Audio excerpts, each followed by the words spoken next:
This is the GPL podcast from GopherPuckLive.com.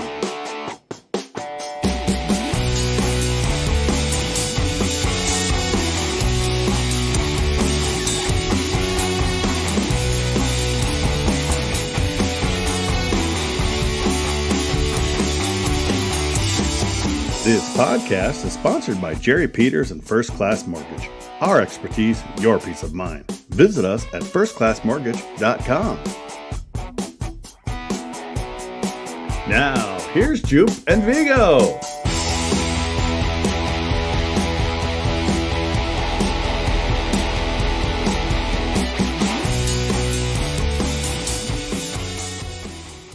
Good evening and welcome to the GPL podcast, episode number 224. Well, good evening, Vigo. How's it going with you tonight? It's going fantastic. Ready for the long holiday weekend here.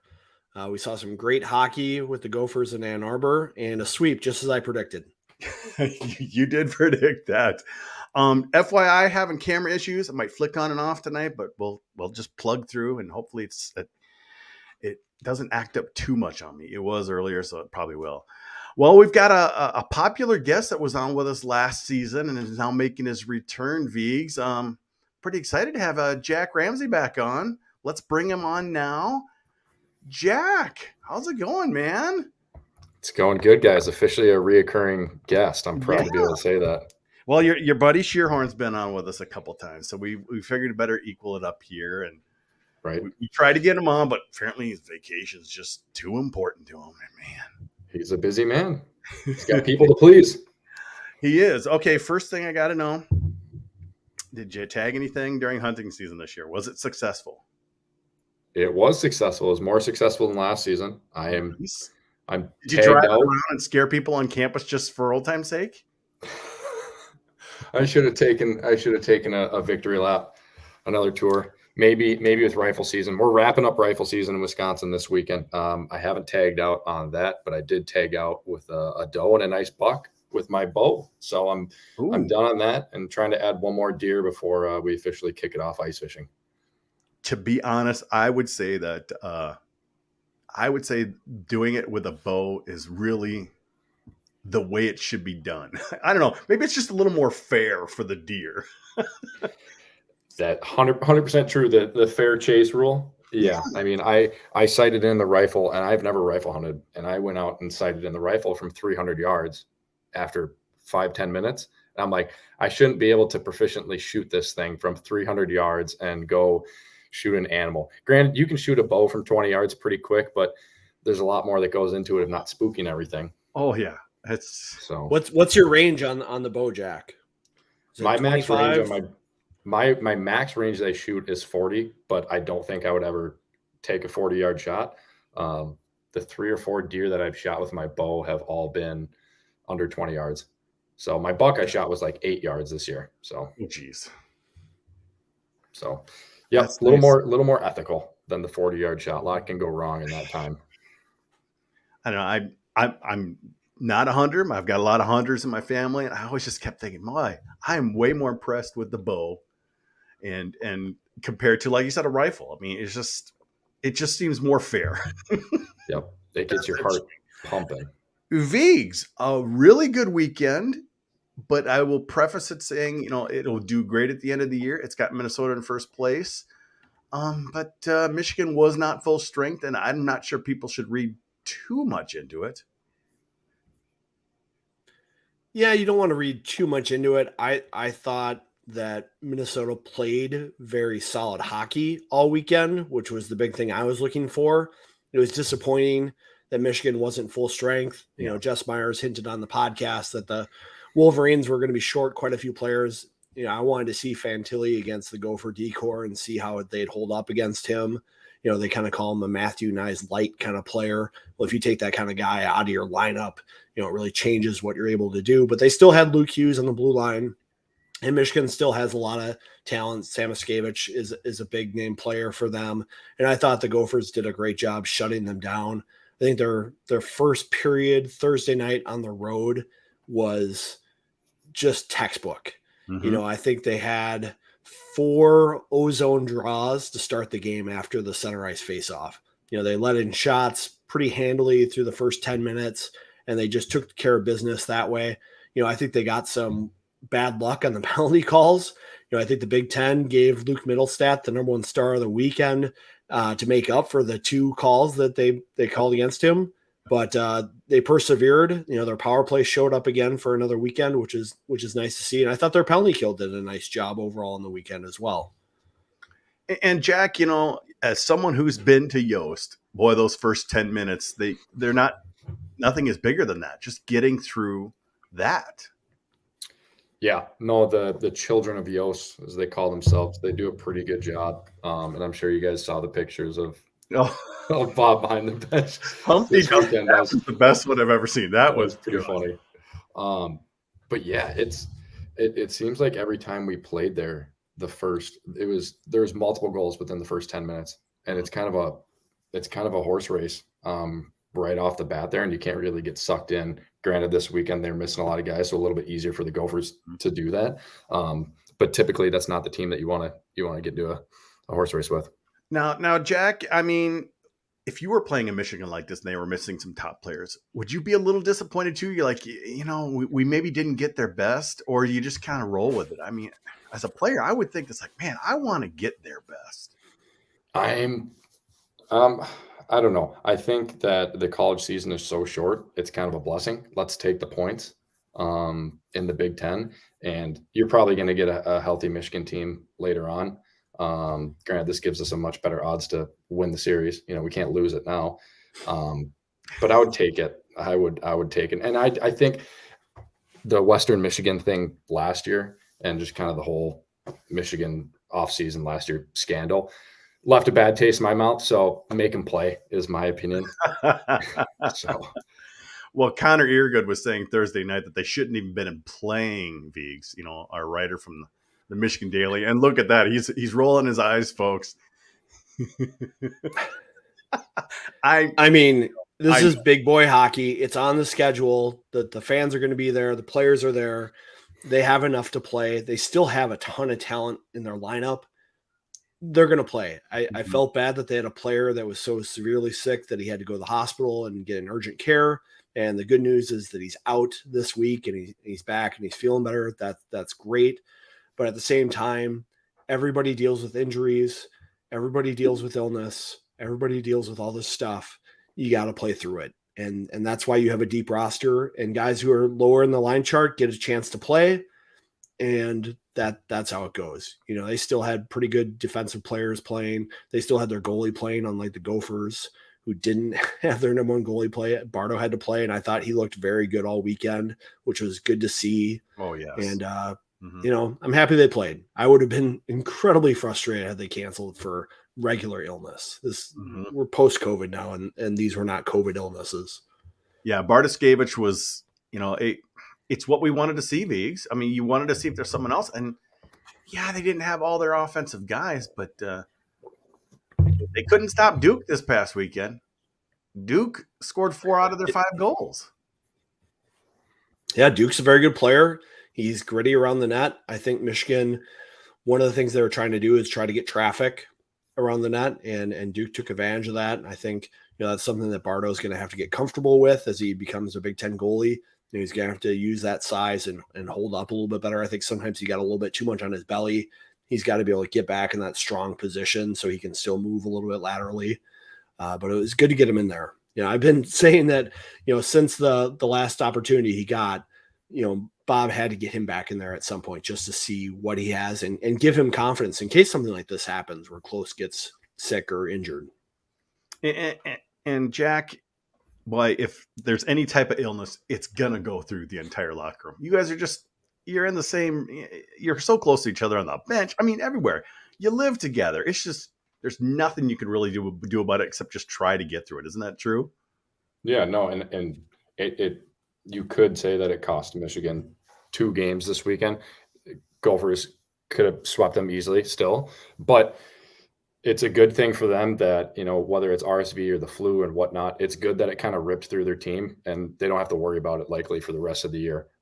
There's other teams and other coaches out there that are probably shaking right now because they're looking at a series coming up and they're just waiting for it to hit them because it's going to get to you.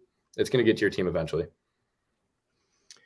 So overall, a great weekend, Vigs. The pairwise doesn't take into account who played. Who played for Michigan? Because Minnesota got a big bump by winning both games in Michigan. Yeah, and we joke that it's always too early to look at pairwise. Now is the time when we want to start looking at the pairwise. I feel like 80% of the teams in the top 14 right now usually are the ones that make it. There's a couple exceptions here and there, and then of course the teams that win their conference tournament. But you want to be in that top 10, top 12 for pairwise right now. And it's so important to get these wins. And we always say, sweep at home, split on the road. Splits on the road against a team like Michigan are massive right now, especially with how well the Big Ten played in their non-conference schedule. It gives the Gophers a good spot right now. So great weekend. Let's move on to something a little more fun, Vigs. I noticed you had noticed a couple weeks ago that it had been a while since the Gophers had taken a penalty shot.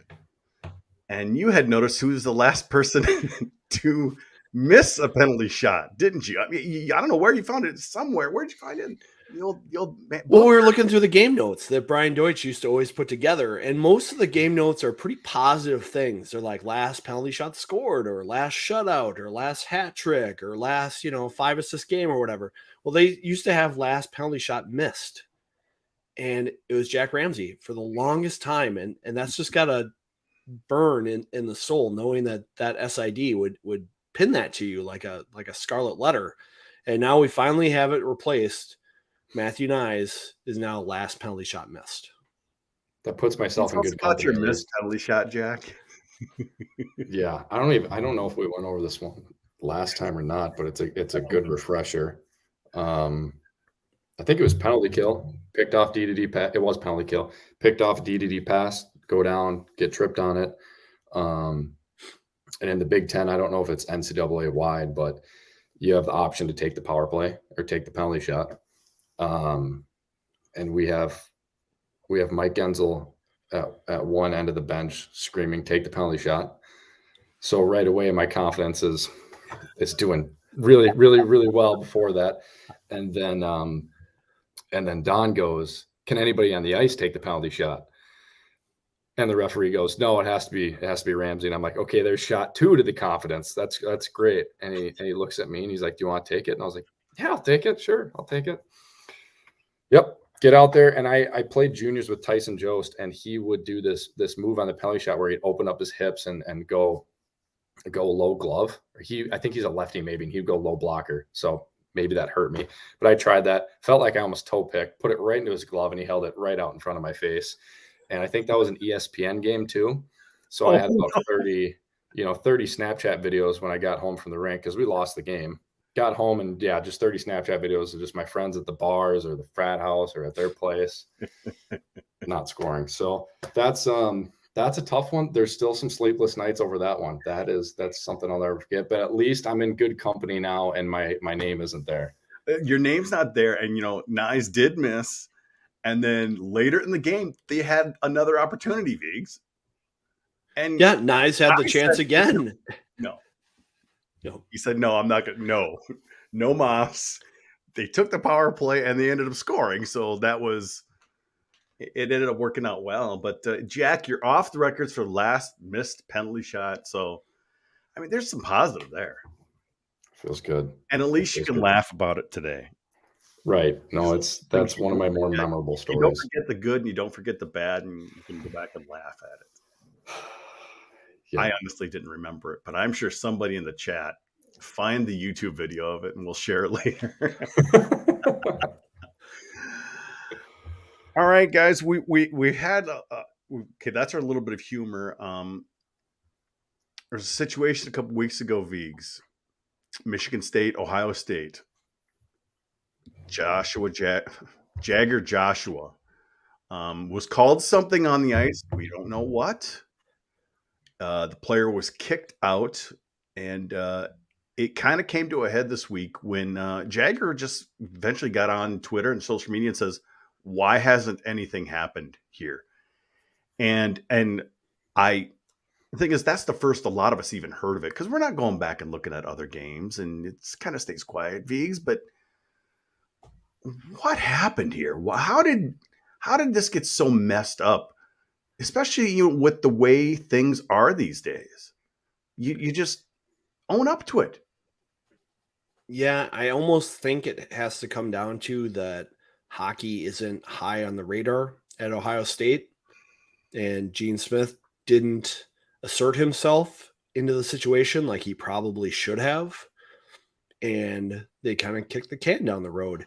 And especially when the ref hears it and calls it out and calls a penalty, that's pretty rare that the ref gets involved in a situation like that. I had a high school team where we had a black kid on our team, and it was very frequent that he would get some sort of racist thing said to him. And it was infuriating for us, for our coach, and to see teammates have to go through that kind of stuff is extremely frustrating, because in hockey, you're always told that you can't retaliate. It's hard to not retaliate for something like this. And you hope that the authorities, when they do recognize it, take care of it for you, because they're supposed to. And we're supposed to protect people in this game. We're supposed to encourage it. And it's really frustrating when that doesn't happen. And I think the best thing to come out of this is how much it's blown up on social this week. Yeah, it wasn't until it got blown up on social, Jack, did anyone really do anything. And that's kind of the whole thing. It's like, yeah, but he's now off the team. It's like, okay, you're being reactive instead of proactive, which you could have been doing a long time ago, before, Jagger Joshua had to come out and say something, because he could clearly see nothing was changing or nothing was being done. That what I don't understand about it, and I work in youth sports and risk management, and you just said it. I always tell people, let's be proactive, not reactive. That's the worst thing you can be. You can save a little bit of face as a school. Mm-hmm. And I understand the team has excused him. I don't know if that's permanent or temporary at this point, but the fact that it's kind of shame on the Big Ten that they release an announcement and they don't release a suspension or anything. They just say, they basically don't have enough information to do anything, unless there's updated information that I don't know about. But you have a player that heard it, that was said, and he has to go to social media to bring it to light. Shame on the Big Ten. It was more than a week later too. This was right weeks ago. And shame on the Big Ten. And I don't know if the referee changed what he heard later on, but the referee assessed a penalty.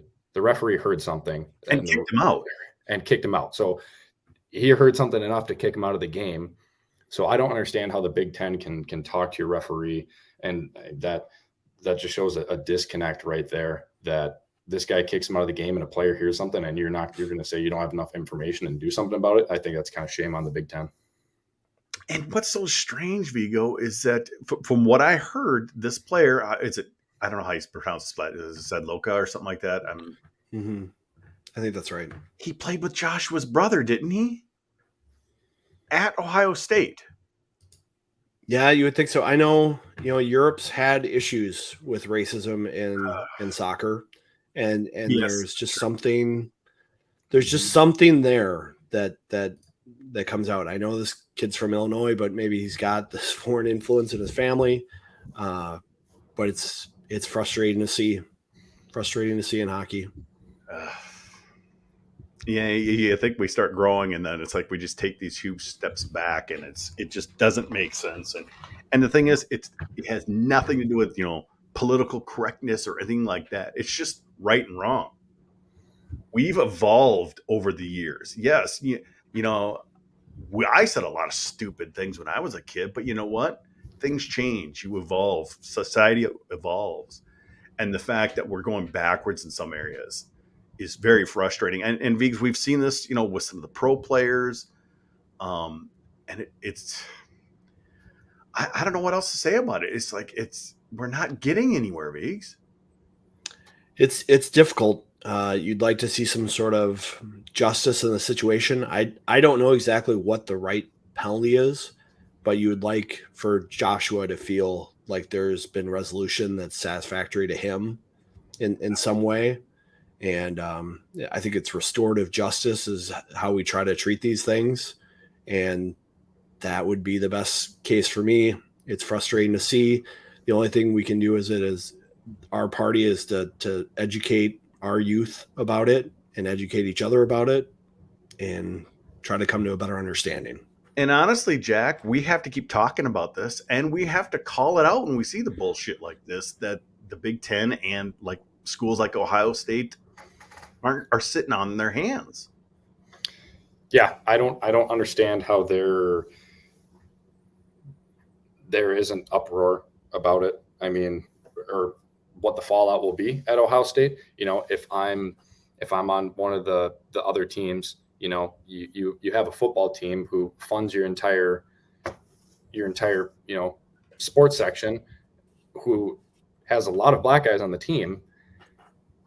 I'm going to be pissed at my school about this. I'm gonna be pissed at the Big Ten. Like there has to be some sort of fallout and some sort of looking back at this and how did we F this up, and just be proactive and reactive. But the same thing is proactive and reactive.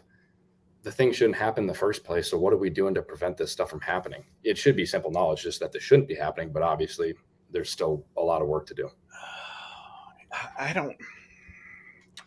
Does it even go back to just the chirping on the ice? I mean, because there's still a lot of chirping on the ice, but it's not that kind of chirping. It's, you know, the chirping I've heard in the past is a lot more kind of funner stuff. I mean, oh, your sister is doing, you know, just that type of stuff. It's not meant to be super personal. It's just meant to get under your skin a bit. Yeah. No, there's a line.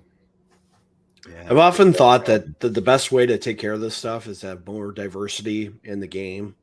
And it's shocking that Dakota Joshua's team has a player that has this now tied to them. Because I would think playing with Dakota Joshua, you would have some perspective on what it's like for a black player to be playing college hockey, and you would internalize that, and it would reflect in your future and your perspective on things. It's just shocking to see that this is the scenario we have. Well, yeah, but like you said, Jack, I mean, yes, we can penalize, but how do we stop in the first place? And that's just, we just don't have an answer for that right now. It's just, yep. I don't know. It's tough. Not trying to bring the podcast down, but it's a legit thing that we should be talking about. And that's why you grow. We're not here to solve problems, but you know what? We are here to call out, you know, when we think these universities and, you know, organizations can do a better job, and they clearly didn't in this case. And hopefully they learn their lesson, Viggs. I don't know. It seems like hockey, we have all kinds of issues, you know, with the Bruins sign the Mitchell Miller kid and not even doing the background on that. Yeah, we've got a lot of work to do in our game to educate people on what's right. Yep. Well, we're going to come back for some more positive things right now, but first we need to hear from our sponsor. Jerry Peters here with First Class Mortgage. Inflation and the tightening economy have taken a significant bite out of our monthly budgets, and many of us have become reliant on credit cards to pay our bills.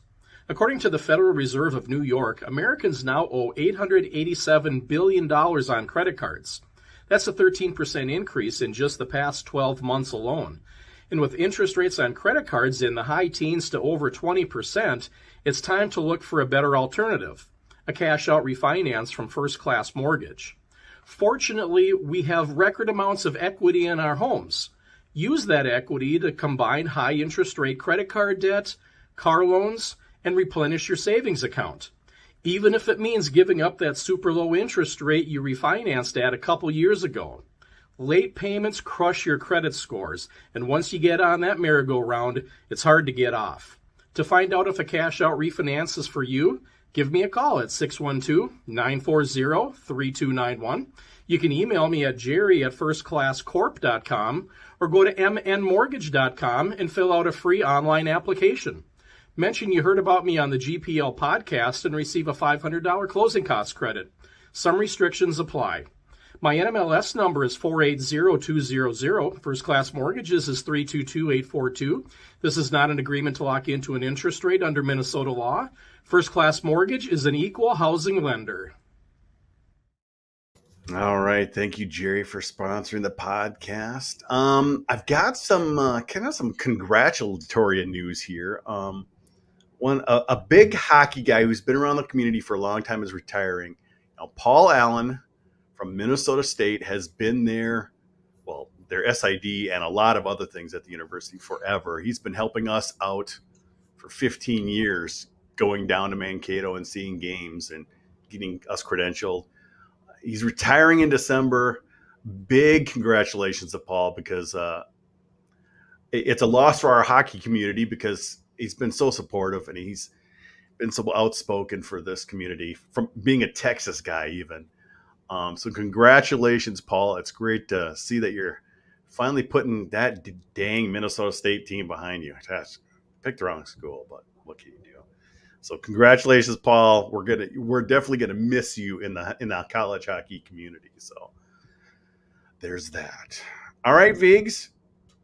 Arizona State. What do we know about them? Are they still thugging it up like they used to? Not like when Jack was playing. It's a different team at Arizona State. You know, they're in the Mullet Arena, which is not named after the hairstyle. It's a donor for the rink. And when the COVID pandemic hit and everybody was trying to figure out what to do with their schedule, the Big Ten was gracious enough to invite Arizona State to play an entirely road schedule against Big Ten teams. And in return, the Big Ten teams all promised to come out there, and Minnesota's up first. And Powers has a pretty decent squad this year. You know, they've done pretty well. They beat North Dakota. They swept Colorado College. They're, I think, have 7 transfers on their roster. I mean, who doesn't want to go there for a transfer year to play at Arizona State in their new rink? So I think it's a little bit more talented team. You know, they've started to get some of their recruits coming in that are a little bit more skilled. So I think it'll be a good test for Minnesota this weekend. All right, Jack, when they did come to Mariucci, when you were still playing, I thought they were a bit of a cheap. a lot of undisciplined penalties, and they were top 10 ranked then as an independent when they came into Mariucci. They were. No, you are right, and you're recalling it correctly too. It was senior weekend too. That's right. I believe correctly. Yeah. I think that was maybe the second game of my career that I started. So right on. And I did score first shift. So that's another core Gopher memory for me. All right. But yeah, who were your line mates for that first shift? Do you remember, Jack? Sadik was at right D. Novak actually was left D. And then I think it might have been Sheehy and Gates. I remember joking to the coaching staff that, you know, maybe you want to keep Rammer on that line. You know, it could be an effective trio. Come on now. It just took 4 years to figure out that he was starting. Yeah, no, they were.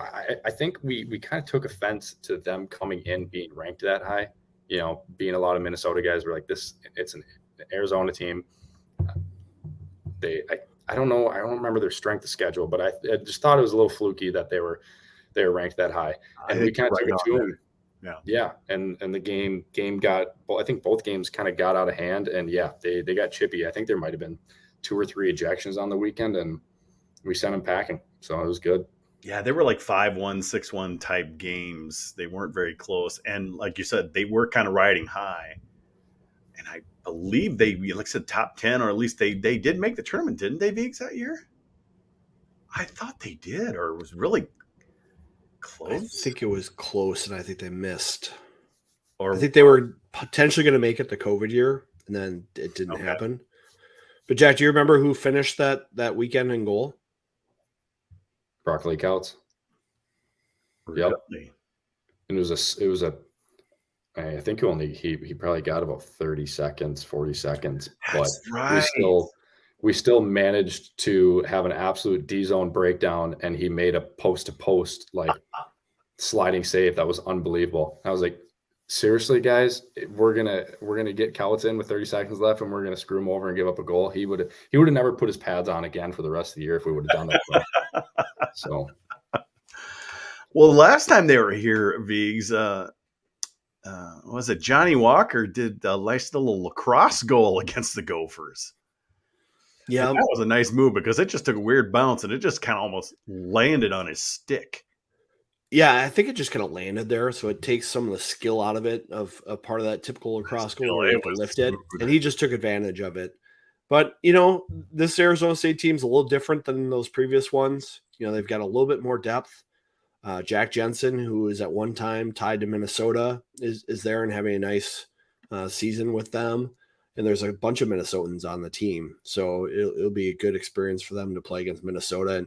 And, everyone usually gives their best when they're playing the Gophers, especially kids from Minnesota. So it should be a great series. Should definitely be fun. They've got a new arena, Jack. It's what they need. But they've also got a partner in the arena. And the Arizona Coyotes. That is just messed up in my mind. I mean, how does that happen? It's kind of speechless when you see the pictures of the locker rooms and everything. And yeah, because they had to do like a temporary locker room in temporary the adjoining dressing rink room or something, Viggs? with the sheets up. Oh. It's And is it basically that they got kind of kicked out of their arena? What was it? It's super complicated. The Arizona ownership group and the city of Glendale have been fighting over tax payments and rights to the Gila Arena and things like that. And so everything just kind of blew up and they saw this opportunity. And from what I've heard, the NHL releases to the ownership groups true ticket sale numbers. And Arizona was giving away probably 4,000 to 5,000 tickets a game to boost up their attendance numbers. So their attendance is tickets distributed, but their tickets sold is something that actually gets distributed to the NHL ownership group. And their actual tickets sold was around 6,000 or 7,000. So that's how many tickets they can sell anyway. So maybe this is sort of them just kind of buttoning up and getting value to their season ticket holders and things like that, because there's not a huge fan base there. And it's a great rink. And eventually those locker rooms won't be curtained off and they'll be real locker rooms. But for the time being, that's what they're dealing with. It's just the road team. So, I mean, isn't it Cooley, the one that's drafted down there? He could be playing in the same rink next season. He could be. And he was on a podcast this week where it sounds like he's not much of a student and he's looking forward to turning pro. So we'll see what happens there. I think Cooley definitely needs a little more seasoning to go right to the NHL. I don't think he's quite ready for that. He has a lot of skill. He's a good skater. He's got good competitiveness, more than I expected out of a high pick like him. He's a little fiery, but I think he's got to learn to apply that in the right way. And a little more it's discipline. only going to benefit him. He's taken our only 2 5-minute majors this year too. Yes. And the one at Michigan, it was a frustration shove. I didn't think it was necessarily a dirty play. I can see why they called it a major. The way he landed could have been devastating.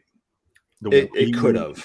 And that's really the bottom line when it comes to how the refs are going to call these things, right, Jack? I mean, there might not have been some intention there, but the way he hit him, really unnecessary. He almost went head first into those boards. Yeah, that was, that can be a couple inches or a foot from, serious injury. And he's obviously a very skilled hockey player. He's a great hockey player. He knows the game, not to touch the guy there. So I think the wires just crossed a little bit or something, but not to hit the guy. So I'm not sure what he was thinking. But yeah, that's a play that you can't have happen. I was surprised they kept him in the game. I mean, so I think that's a play that happens after an 80-second shift. I think that's what happens. That's a good point. And it was so strange though, is that he thought he was out of the game, went out, and they're like, "No, this is just a 5-minute major. You got to come back." And it's like, what the hell? And then he gets suspended. And then the next day he finds out he's not playing. 2.5 hours before the game. And I noticed Deutsche was tweeting pretty quickly. And I'm like, why do you do this so late? I mean, because Deutsche knows the kind of position that Scott Slarks is in, like this last second BS. It's like you could have told this earlier in the day, because that really messes up plans for a team, doesn't it, Jack? All of a sudden you got a player you think's playing, and then 2 hours before, no, sorry, you can't. Right. It puts it. Who got thrown in the lineup for him? Nobody. They didn't have anybody because Oh, Fish they and didn't? Schmidt had to stay back because of Big Ten travel rules. Oh, And they had you go. Stodiker They with had on the three trip goalies. They needed the 3 goalies because Close was sick. sick. Mhm. So they brought the 3 goalies, and then they had Stodiker with, but they already were dressed in 7D, and they decided not to move a forward or a D to forward. So a lot of guys Awesome. got to play with Snuggerud and Nyes that night. Correct. Gotcha. I remember seeing that now, and that makes sense Lacombe. why he was doing that. Yeah. All of a Yeah. sudden, He looked good. Lacombe. He looked good except for the breakout when he had to go on the wall, and he didn't really know what to do, and there was a scoring chance against. And I think at that moment, the coaching staff said, he looks great on the rush, but not so great on the breakout. Let's put somebody else there who maybe will get a little more involved. It was a pretty sweet goal, though, Viggs. Well, it was just Lacombe doing Lacombe stuff where he can rush and create space and change the angle and pick a spot. You know, he's a really talented defenseman. We would like to see more of that. And I think with them playing the 7D, all the defensemen have been more active. Yeah. Like we've seen Faber be more active. We've seen Johnson be more active. We've seen Kester be more active. And I think that's a real strength of this Gopher team. And I think another strength is going to be their spreading out the time on ice. We saw, Brad Schlossman put out all the time on ice for all the kind of the top leagues. Was it yesterday, I believe? And when he did Big Ten, there were no Minnesota guys in the top at all. And I actually grabbed Schlossman and had him give me the Gopher time on ice, and I put it on the GPL message board. You did. So if anyone's interested in the time on ice averages for the Gophers over the year, I think it's going to match your eye test. You're going to see Faber and Lacombe at the top because they're playing so much special teams time. And then you'll see Johnson next. And then you'll see Kester and Middlestat. And you'll see Thomas kind of at the bottom there for ice time for the defenseman. And Jack, and Chesley is actually pretty high up too. Yeah. And Jack, that could be a really big thing at the end of the season, because you know how it's like. You roll 4 lines, you keep it more balanced. When it becomes crunch time, you know what? You can go to 3 lines. You can maybe play your defense because you haven't overplayed them the entire season. Yep. No, that's huge. And late season, and if you dive deeper into late game, for sure. If you're rolling 4, you go to 3. The other team's rolling 3, relying heavily on 2. They're just not going to have the gas in the tank at the end of the game, and the Gophers are. And that's one of their strongest attributes, for sure, is their depth. And that was a big difference on Friday. I thought it was a pretty tight game. I thought Michigan came out in the second game way more aggressive in the neutral zone and didn't give away the red line and the blue line to the Gophers quite as much. They're much more aggressive, stepping up, forcing the Gophers to play some pucks deep and things like that. And I thought the Gophers did a great job of not turning over the puck in the neutral zone and still protecting it. But I think as the game wore on, Michigan got tired legs. They were kind of rolling 3 lines and shortening things up against the bench, and the Gophers were able to just pull away. It just reminds me of, if you're playing it smart like this, it can work out well, because I always saw how Suter would play so many minutes for the Wild during the season. I mean, he led the league or was really close to it. By the time it got to the playoffs, he just ran out of gas, because you're playing even more games at that time of the year, back to back and big series. And I think, they started to cut his, minutes his last year here, but seeing that with our guys like Faber and whatnot down a couple minutes a game, Viggs, I think it's going to be a huge boon. Yeah, I think so. The one worry I have with this Gopher team for ice time is Jackson Nelson. He is the one center that they count on a lot to win draws. And even in Michigan, we saw this a couple times where he'd come out for a D-zone draw. And if they could win it and get the neutral zone, he would get off. Mm-hmm. It's kind of almost like the Mikko Koivu thing that the Wild would do, is they'd put him out there for so many draws. And if he could win some, he'd get off right away and let somebody else take on the ice time. But I think that's the one thing is the Gophers need to develop some centers who can be a little bit more reliable in the faceoff circle. Cooley's been okay. Huglin's been okay, but they're not quite as good as Jackson Nelson. There you go. Predictions for the weekend, Vigs. I think this is a tough weekend. It's going to be a tougher environment. They cannot play to Arizona State's level. They need to show them that they're a top team, because we've seen it's just a lot of history in the past of playing to the team's level. Unfortunately, we've seen this team kind of have a really good weekend and then have a dip and then have a good weekend the following weekend. And with this being a kind of a weird travel weekend with Thanksgiving, the Nyes family apparently is hosting the whole team. All the other parents are involved, so it's not all in the Nyes family, and they probably won't be all having swordfish. They might have some turkey, but it's just a little bit of an off week. And so I'm hesitant to see how they do on the first night. And, this could be a weekend where they split. What do you think, Jack? Are you going to be watching these games? They're free. By the way, free stream, folks. It's free. You can just find the link. I'll tweet it out. You don't need to bitch about no TV, because there'll be TV. But I'll be watching this one for sure. I've been stuck in, I've been in Wisconsin the most of the season. I've been following it on Twitter, and I can't get Valley Sports out there or whatever channels it's on. I think you can really look deep into this one. You might not have to, but from my experience in Thanksgiving week games, the student section factor gone. Let's think about Arizona State students, probably a lot of out-of-state kids, and all those kids are going to be gone. So student section is most likely going to be pretty empty. The rink's probably going to be pretty empty. That's just usually how it is on Thanksgiving weekend games. So I don't think that's going to play a factor into helping ASU out. I think it's going to help Minnesota in some ways, because a lot of people are traveling down there. There you go. So, we might have that'd be awesome. And I'm going to Arizona in about 2 weeks for a golf trip. And I was thinking, just bad timing. If I wasn't going on that, I absolutely would have been there for a game this weekend, got in some golf. It would have been an absolutely perfect guys weekend. So I'm sure there's a lot of people doing that, which sounds awesome. But yeah, I think the advantage is all Gophers, and whatever the Gophers have to deal with, Thanksgiving dinner, tomorrow and stuff. ASU's not traveling, but they still have all those distractions too. So I like Minnesota. I think we just covered it. I think our depth is going to take over. I think we're going to have another sweep on our hands.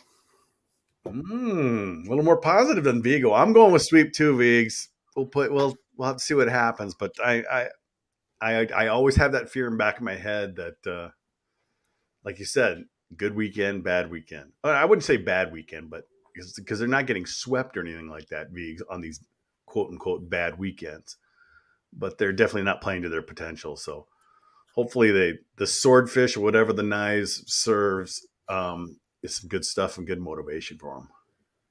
Yeah, the Gophers aren't free of the illness bug yet. It's still going through the team a little bit, so we'll see what happens come the weekend. I just think it can be a little stressful traveling on the holidays, knowing that the bugs are already going through the team, and carrying that through a weekend where you're going to be playing in that environment where you're going to have to create your own energy. That's always the biggest thing in these empty rinks and these weird weekends. You have to create your juice from yourself, and we'll see what happens. This is a young team still. There's a lot of freshmen who haven't had to do those kinds of things before. So I'm just a little cautious coming into this weekend. Ian Bowie saying Phoenix podcast made it sound like a lot of the Coyotes fans want to go see Cooley. Come cheer for Cooley. That'd be great. More Gopher fans, sure. I understand this. The tickets are tough to get, and they're not cheap. Yeah, they're going to be expensive. It's a big ticket for this weekend. Yeah. So it's going to be exciting. One more thing. Vigo, it's Thanksgiving. What are you thankful for this year? Oh, putting you on the spot. I'm very thankful for the health. My dad went through some health scares this last year. We got to spend some time on the golf course. I've got young kids, and so coming out of the pandemic where my kids are in school every day and getting to play sports, my son and daughter got to play baseball this summer, got to play full games. We're coming into hockey season where we're not wearing masks on the ice and we're able to communicate. I feel like I'm connecting with the kids that I'm coaching so much better. So I'm thankful for all that and everyone's health.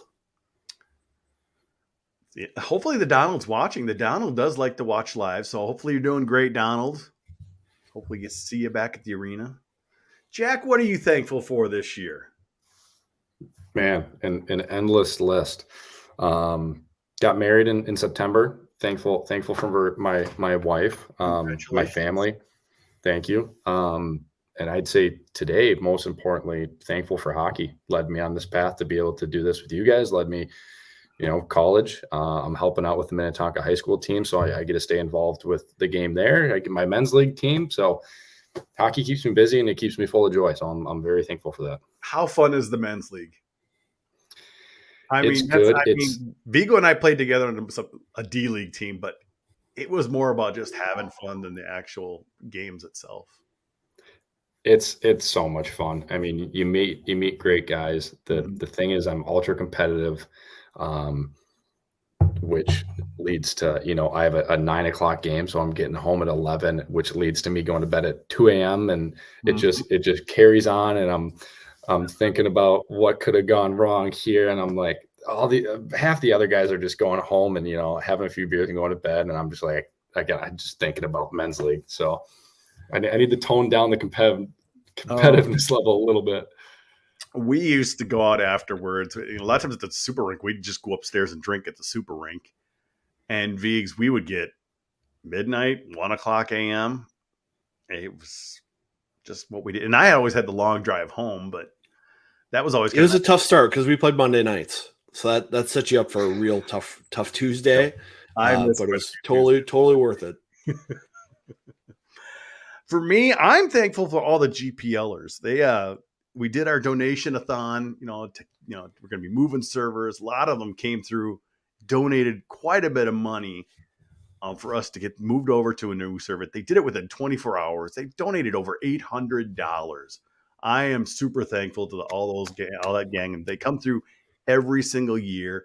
It's truly a fan-supported site, so thank you to the GPLers. I think that's going to do it. I think it's about time to open up my bottle of wine here and head to overtime. I did have a hot toddy to soothe the vocal cords for the show, so that was a good start. Jack, thanks for coming on. You're going to hang out for overtime, aren't you? You got it. All right, Vigs, what you working on? Life, Juke. We're just trying to keep things together. It's been fun. I've been on the IR a little bit the last 2 weeks, so just trying to keep my practice plans for my youth teams together. We got our first game coming up, so there'll be some stuff coming up in the second half when I've got a little bit more time. So yeah, sounds great. Well, that's going to do it for this episode of the GPL podcast. Thanks, Jack, for joining us. Again, we'll be back next week, and where our guest will be Ben Holden, who's going to be calling the games on BTN for Michigan State coming up. For those of you currently watching live, stay tuned for some overtime. For the rest of you, we'll see you next week on the GPL podcast.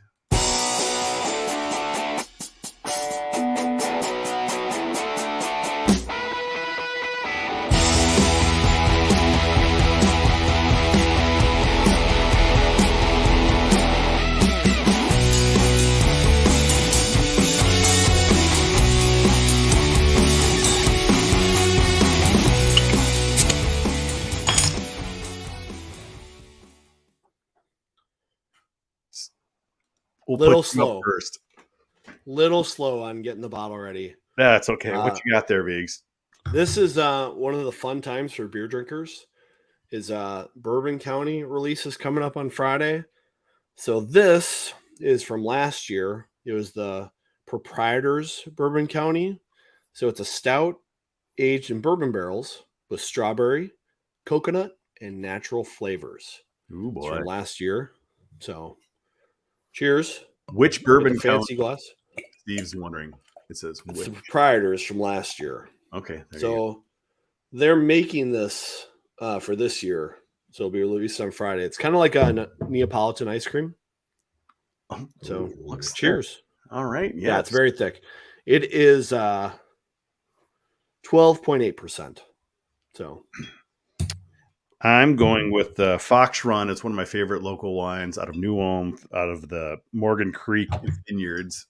Fox Run. A red, but it's like a light colored red. Did the whiskey last year. Ooh. Was that when we had Drew on in overtime, Biggs?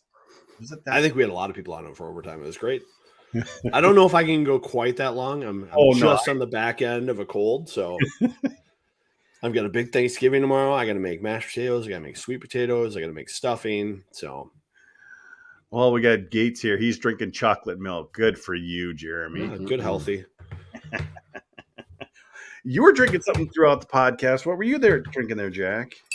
Yeah, I had a little bit of an early start. The wife and I were watching, catching up on Yellowstone, so I cracked a few. I didn't have any beer or anything in my fridge today, and I specifically went to the liquor store today to make sure I had something for the podcast. We got a little Kona Big Wave. Let me bring up your full screen here. There, Kona. There we go. There you go. Yep. Usually I'm a pretty simple Busch Light guy, so this is a little extra for me. So I thought I'd mix it up for the podcast. A little extra. Hold on, I'm not ready for cheers yet. Oh, you're not ready for cheers? I'll just keep tasting. I'm still opening this thing up. Don't hurt yourself. Not on live. That's what I love about this podcast. We're live. Things break.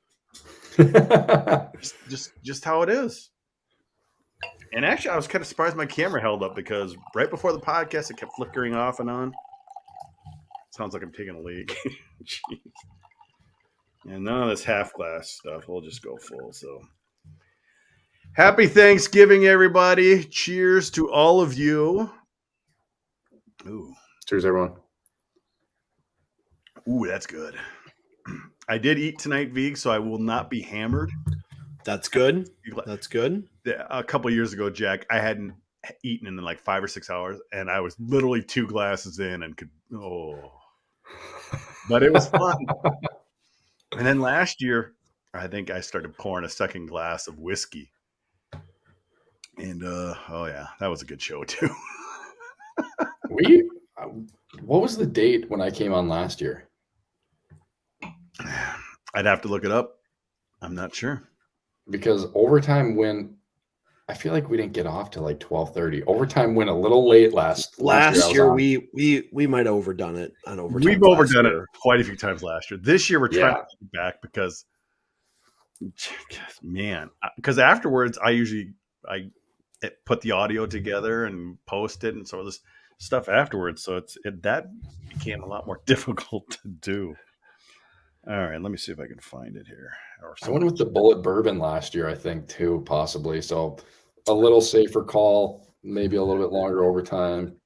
Let's drag this out a little bit longer, so we'll switch. Oh boy, I might have a bourbon after the Bourbon County, so we'll see. There you go. I liked in Yellowstone they made the switch to Buffalo Trace. Are you caught up to this season yet, Jack? We started like 2 weeks ago, and my wife is from Montana too. Yeah.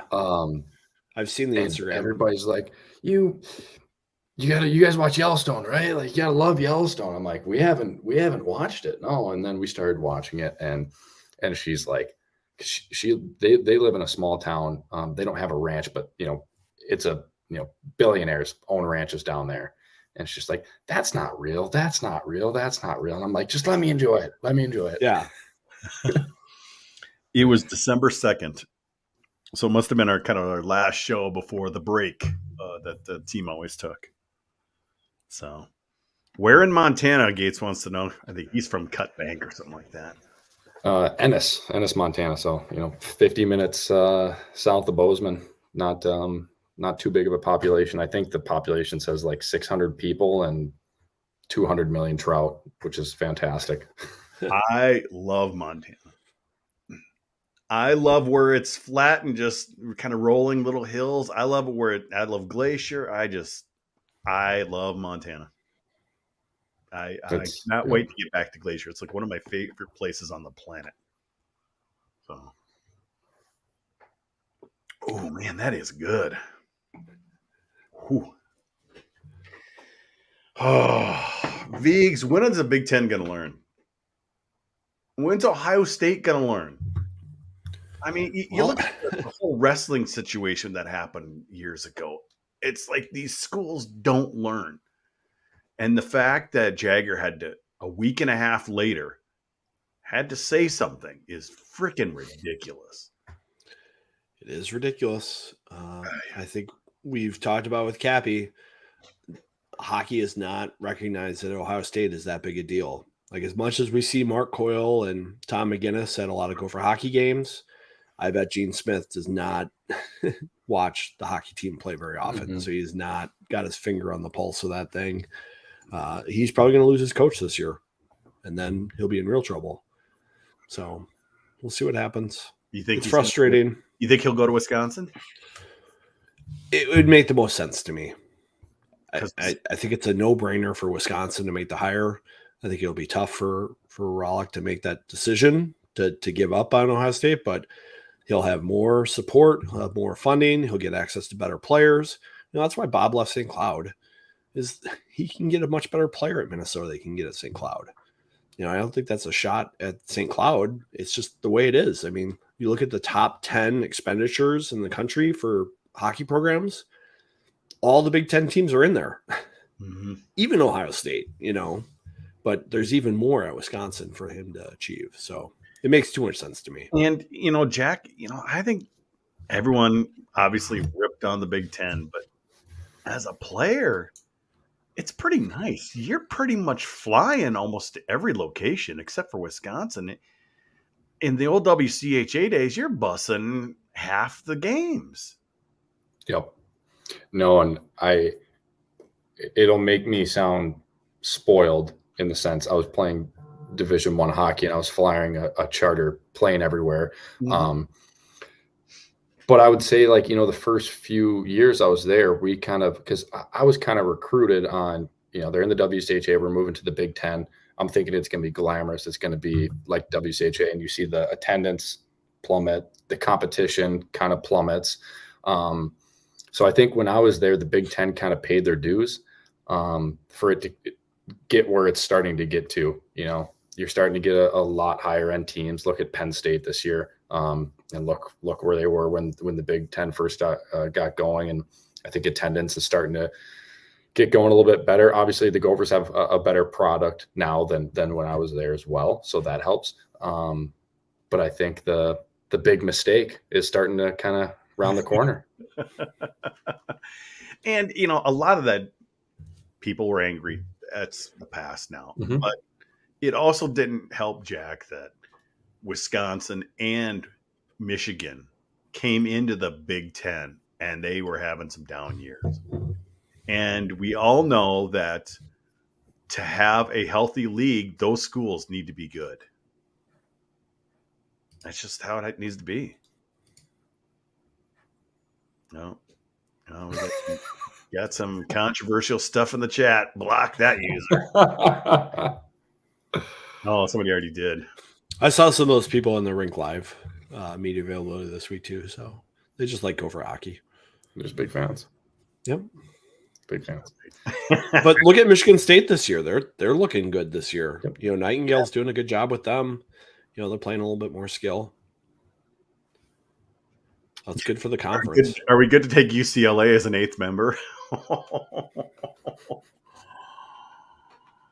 I could see more teams expanding. I mean, we've been seeing all this other hockey. I mean, Alabama's got a team, and it's club, but was it Alabama? There's club teams all over the place. Yeah, but wasn't Alabama? And they get pretty sweet jerseys too. They're selling out 2,000 people a game for a club. Those fans are there to drink beer and hang out. It takes a little bit more to build a fan base. You need a Pagula or you need a Mullet family to finance things. You just do. I mean, that's why Arizona State doesn't have a conference yet. It's because it took them a while to get their rink. Right. I'm looking at the pairwise rankings right now. And for the big mistake people out there, there's 4 or 5 Big Ten teams in the top 20. And how many NCHC teams are there? It's 3, I believe. So it's a tough year for the NCHC right now. Yeah, Denver's what is obviously going on there? What's going on with North Dakota? Denver's still at the top, and they've still won most of the national championships. We need a Big Ten team to actually win one. I think the big issue for me with North Dakota is they took so many transfers last year that they maybe lost their momentum of continuity. Yeah. Because they kind of plugged a hole with all those transfers, but the next year when you have to replace them, do you take more transfers?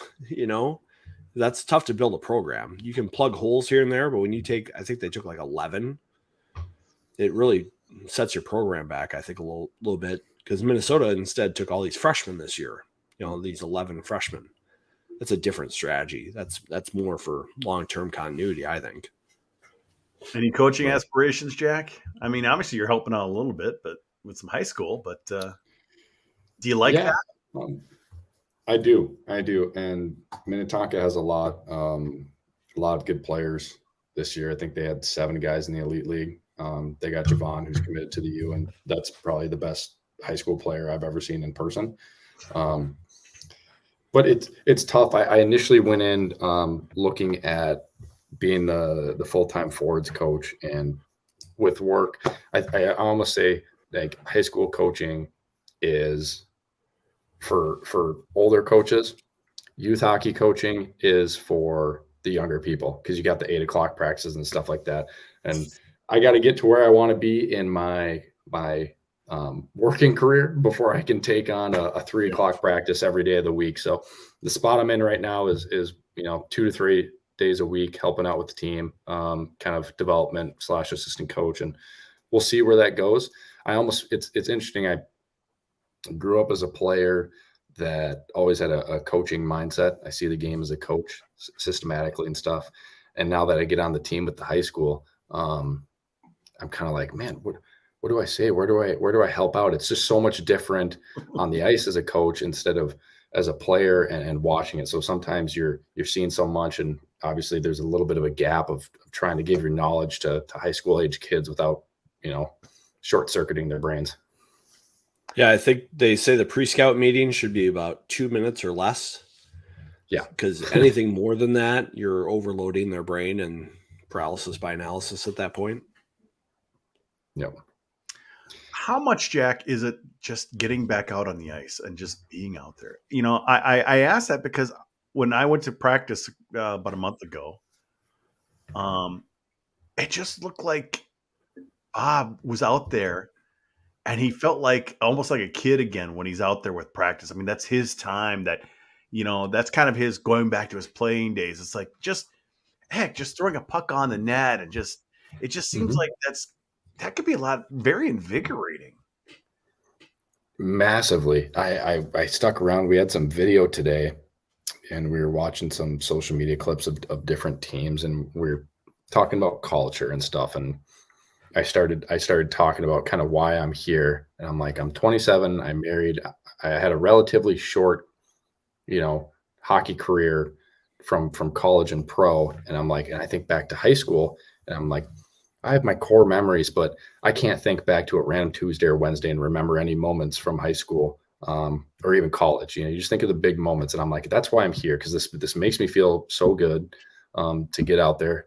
I'm young, but it makes me feel young. It makes me feel part of a team, and that's just something that you burn for. And like I said, getting on the ice with them, I jumped into one drill today, and it's like, I'm getting fired up to play Edina, or something like that. Like it just feels good. So it's really fun to be out there. And these kids are so much better than when I was in high school. It's the kid, everybody on the team is a harder shot than I did when I was 25. It's crazy. Well, Viggs, you even look somebody like a Red Berenson.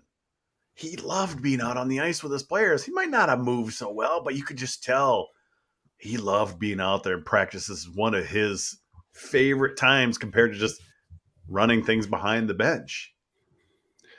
Yeah, I think being around a team, once you're used to it, anytime you get away from it, it's one of the biggest things in your life that you miss.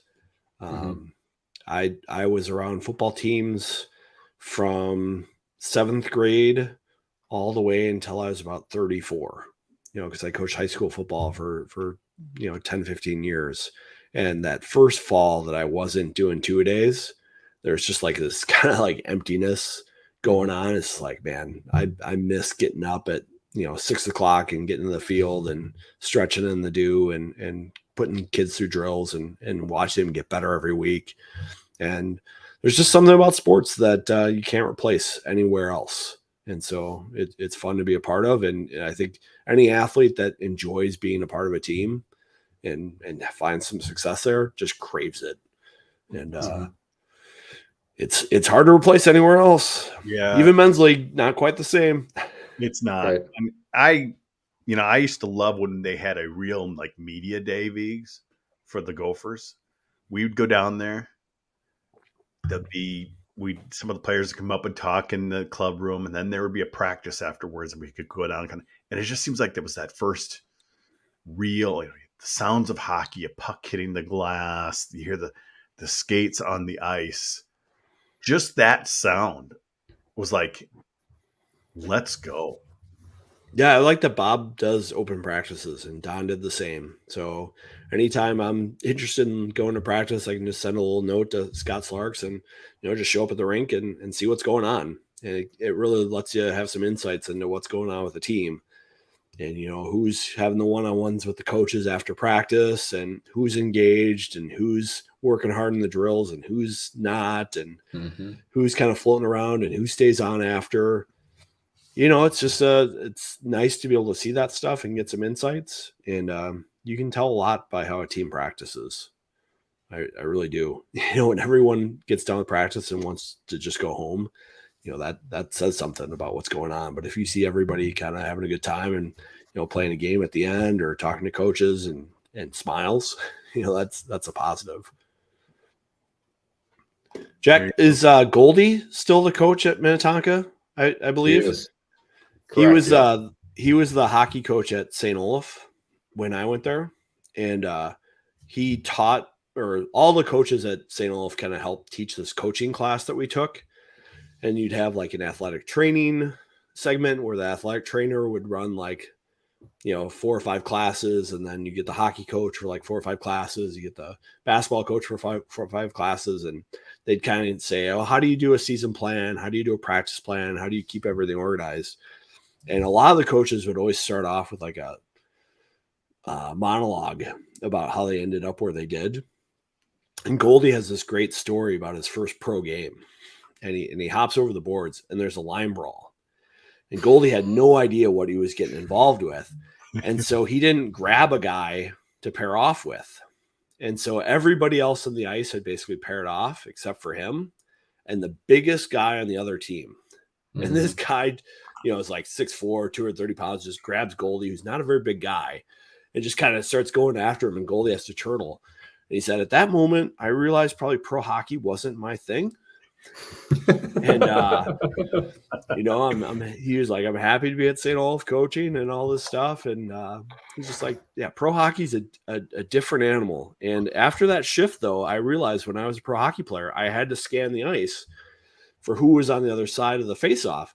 Because if there was going to be a line brawl, I was not grabbing a guy twice my size. I was going to grab somebody more my size. And he found that guy before every face-off after that point. But Goldie's a fun guy.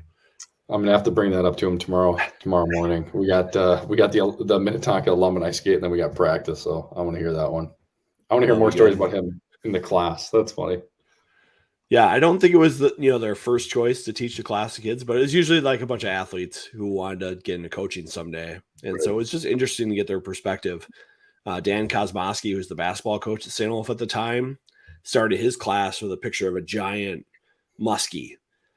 And he was like showing the class. He's like, why do you think I'm showing this picture? Is it because I'm such a great fisherman? Is it because, I'm happy about this moment? What is it? And he's like, that was the summer after I stopped coaching at the University of Minnesota. And I was able to fish.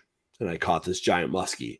When you coach D1 athletics, you do not have time to fish. If you have time to fish and you coach D1 athletics, you're going to be fired. And then you'll have all the time in the world to fish.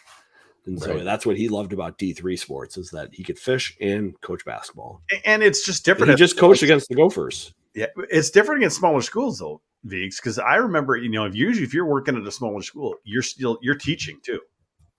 Yep. I mean, you said D3 sports are like that.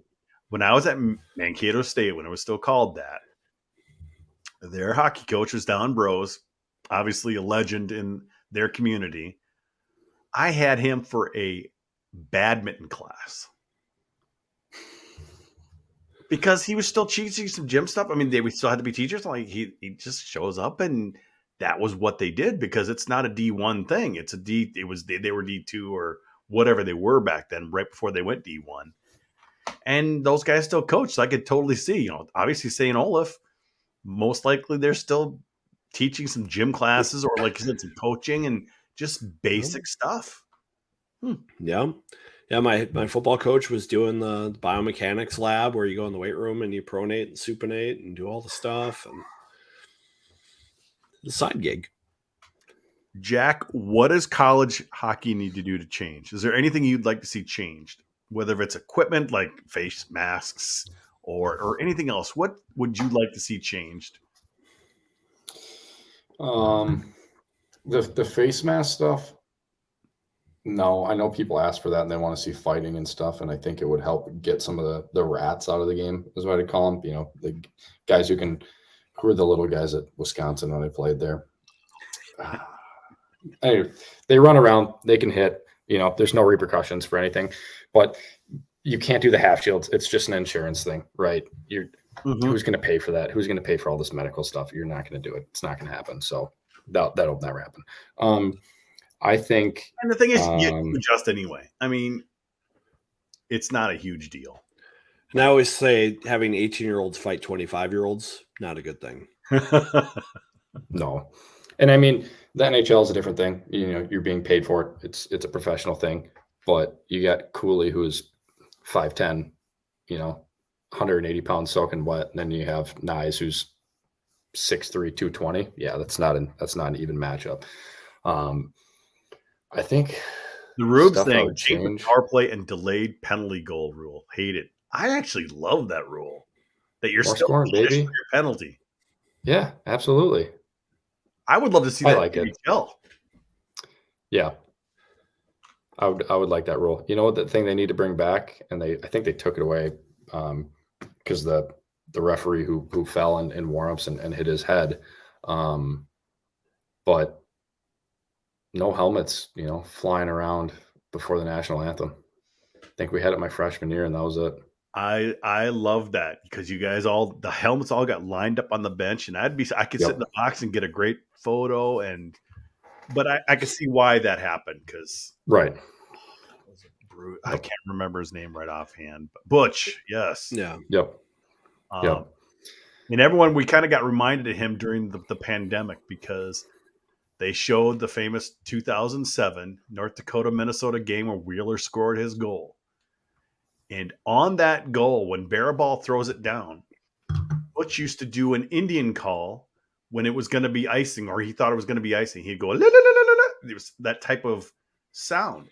And if you ever watch that game, you go back, you can hear Butch's call. Like, that's his sound that this is going to be icing. And you go back and you clearly hear it. And a lot of people are like, oh my gosh, I never noticed that before. And yeah, it was one of his funny. You go back and watch some of those games he was in, you would hear him do his Indian call if there was going to be an icing. I highly recommend anybody go back, watch that goal, listen to the audio. You clearly hear Butch. Is that the video link that Rube just put I was trying to pull it up, but I don't know if I can copy and paste from the chat, so I was struggling there. My bad. Rube. Well, you could clearly hear him do his little Indian call as the puck's being sent down because it would have been icing. Because those were still the old icing rules. Once it crossed the line, it would have been icing. There was no racing. Excuse me then. Does Mariucci serve beer now? They do, right? Didn't they change that a few years ago? Yep. Mm-hmm. Okay. Good. I was going to say that's good. I think it'd change, but they're going to shrink the rink next year. It's going to be I was recruited with that, so it's finally approved, Jack. Finally. The joke is in the locker room. I don't know if it's still passed down, but yeah, Blake Wheeler was recruited with that. That's what we were told. It's worked out well for Blake. He's had a nice long career. Right. Blake had a terrible turnover tonight to make it 5-1. I just happened to have it on during that point. I'm like, oh, Blake, not a good turnover. In a 5-1 game, there's usually a bunch of terrible turnovers. Oh yeah, right. Definitely. I was watching some of the Washington Philly game. I didn't realize that Sealer was playing right now. I had no idea that Sealer was in the NHL. Shows how much I pay attention to the NHL. He's a tough guy, that Sealer. Yeah, he's got an interesting career path. I ran into him the year he took off. I ran into him at an airport. I think it might have been on my way home from a golf trip in Arizona. And I was, what are you doing? What's up? And he's like, oh, nothing. I'm like, you playing? No, he retired. Okay, well, 6 months later, he's playing in the NHL again. Sure.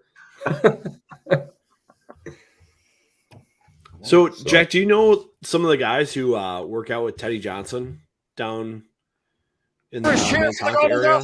Well, Tony. Nope. What do you got going on there, Jupe? Sorry, I know there's a bunch of Minnetonka guys who work out with him. It's just crazy. I know Sealer did.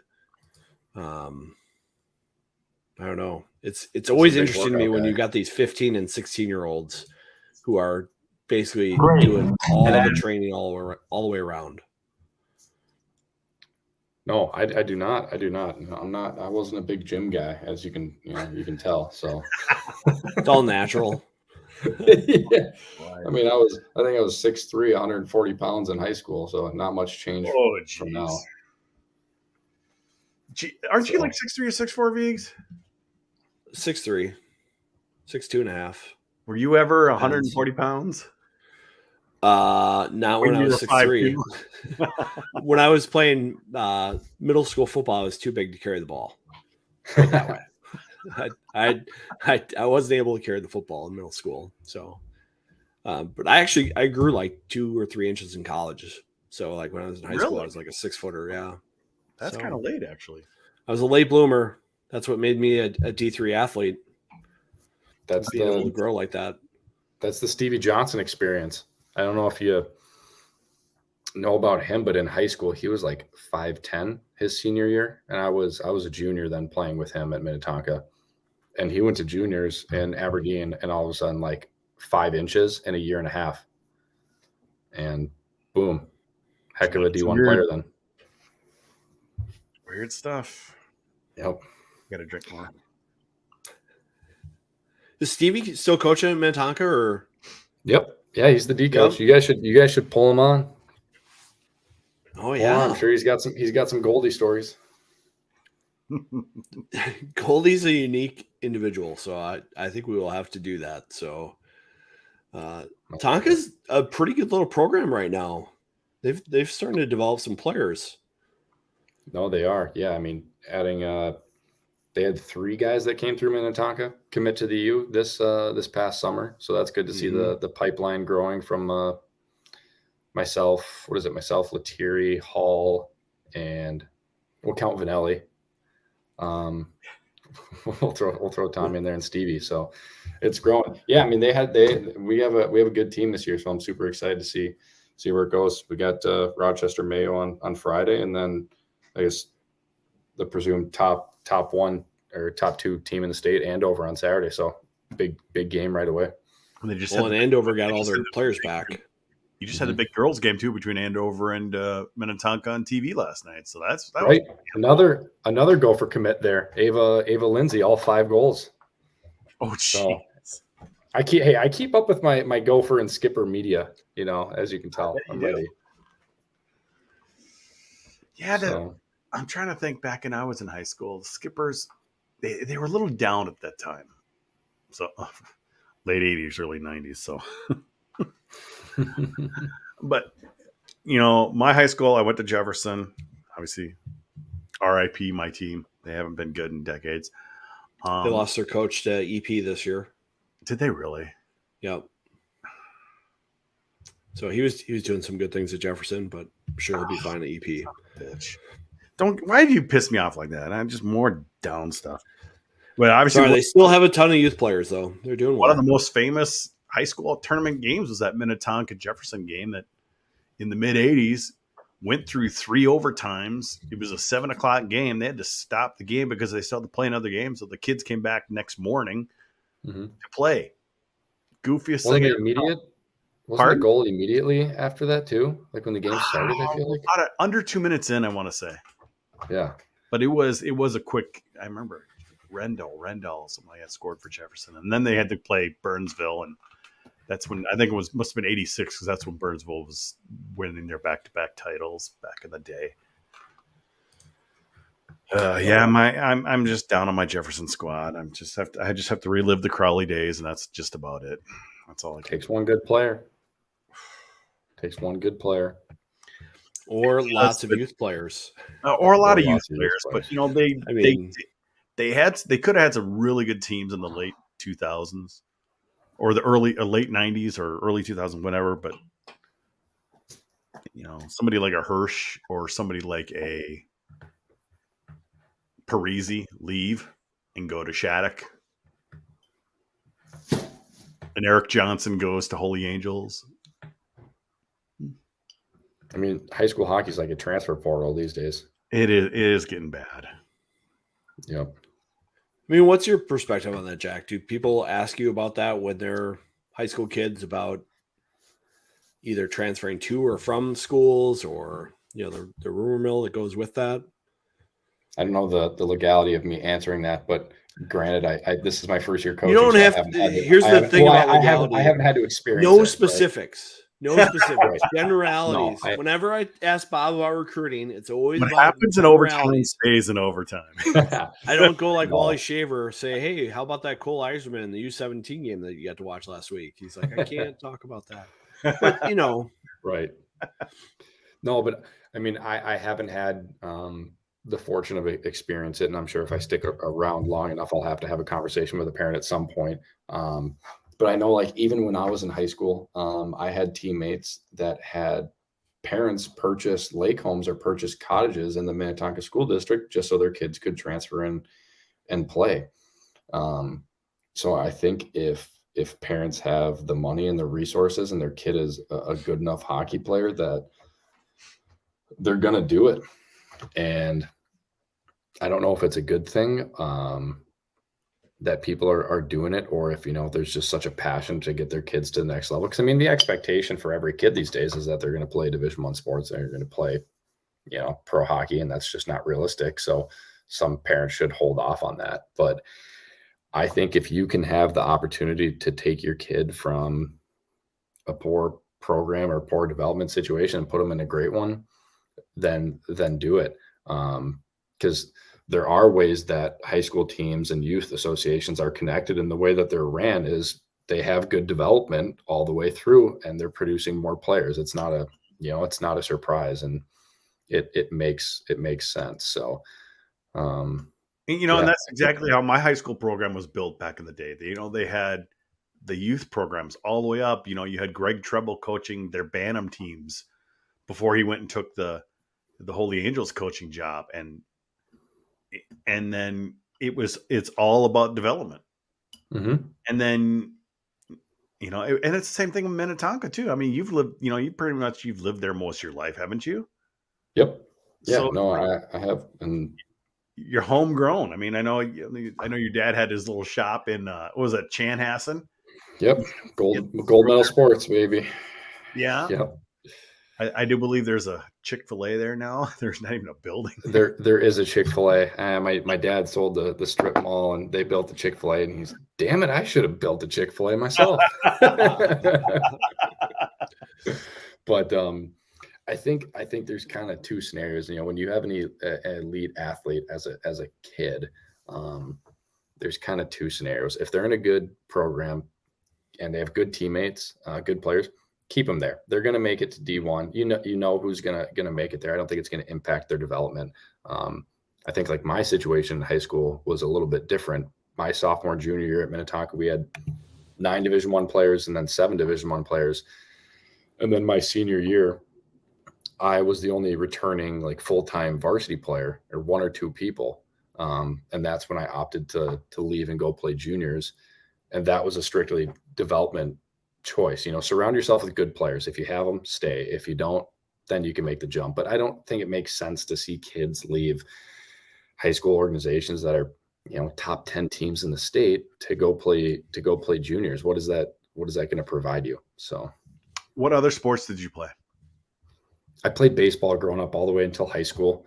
And I'd say I was equally good at baseball growing up as hockey. But it kind of came to my freshman year is honestly we went on a family vacation for the first time in 10 years because my dad was coaching during these, and it was during spring break baseball tryouts.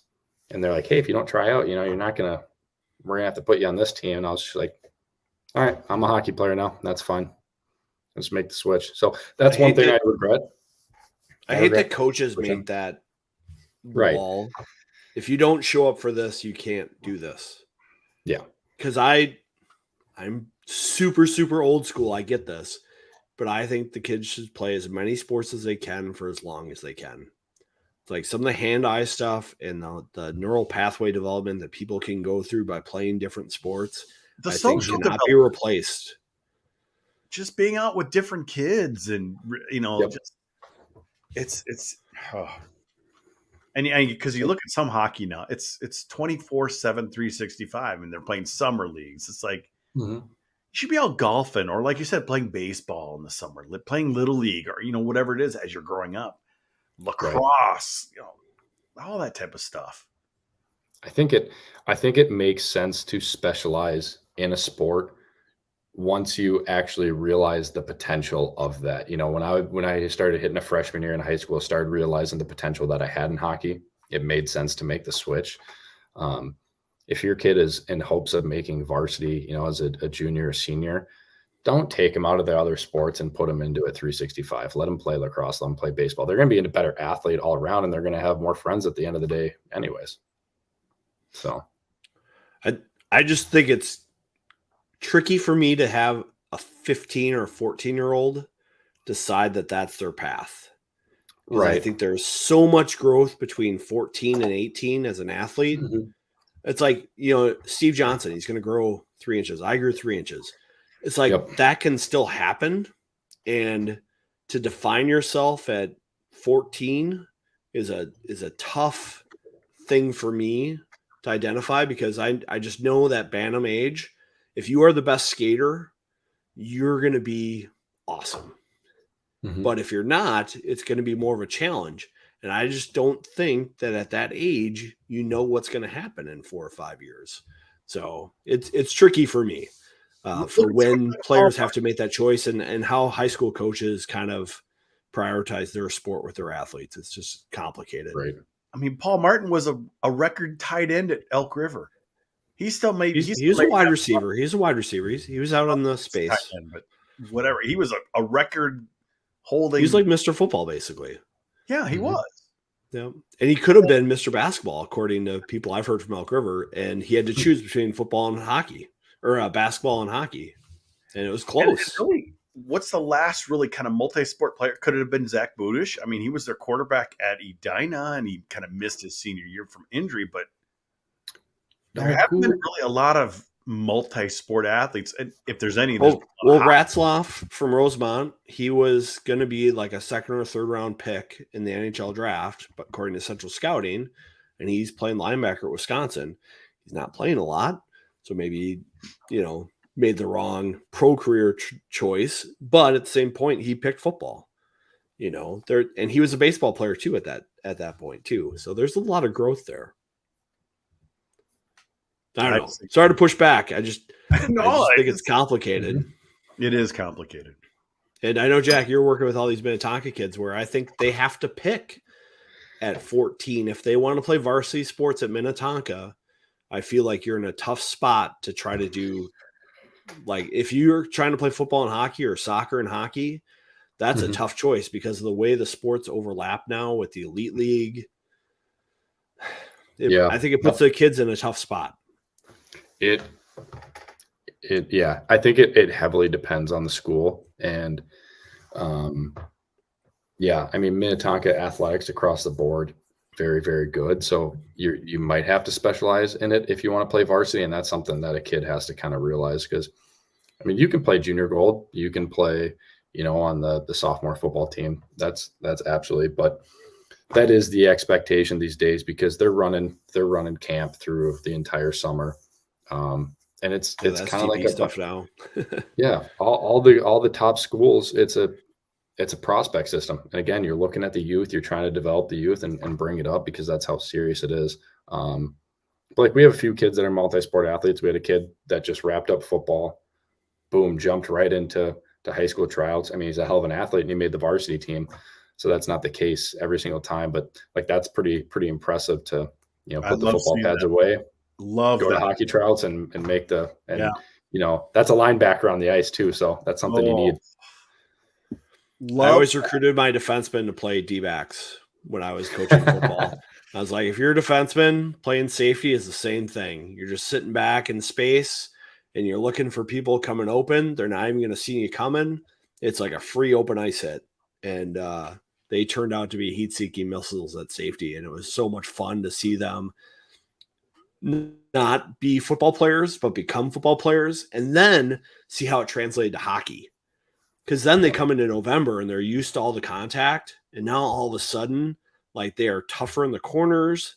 They are tougher in battles. Like it's just a different mindset that they take on. So I just think there's translatable They're in a skills different kind there. of shape too, Viggs. Yeah, I mean, I played hockey with guys who played soccer, and you know, they would start their camp with 10-mile runs before practice.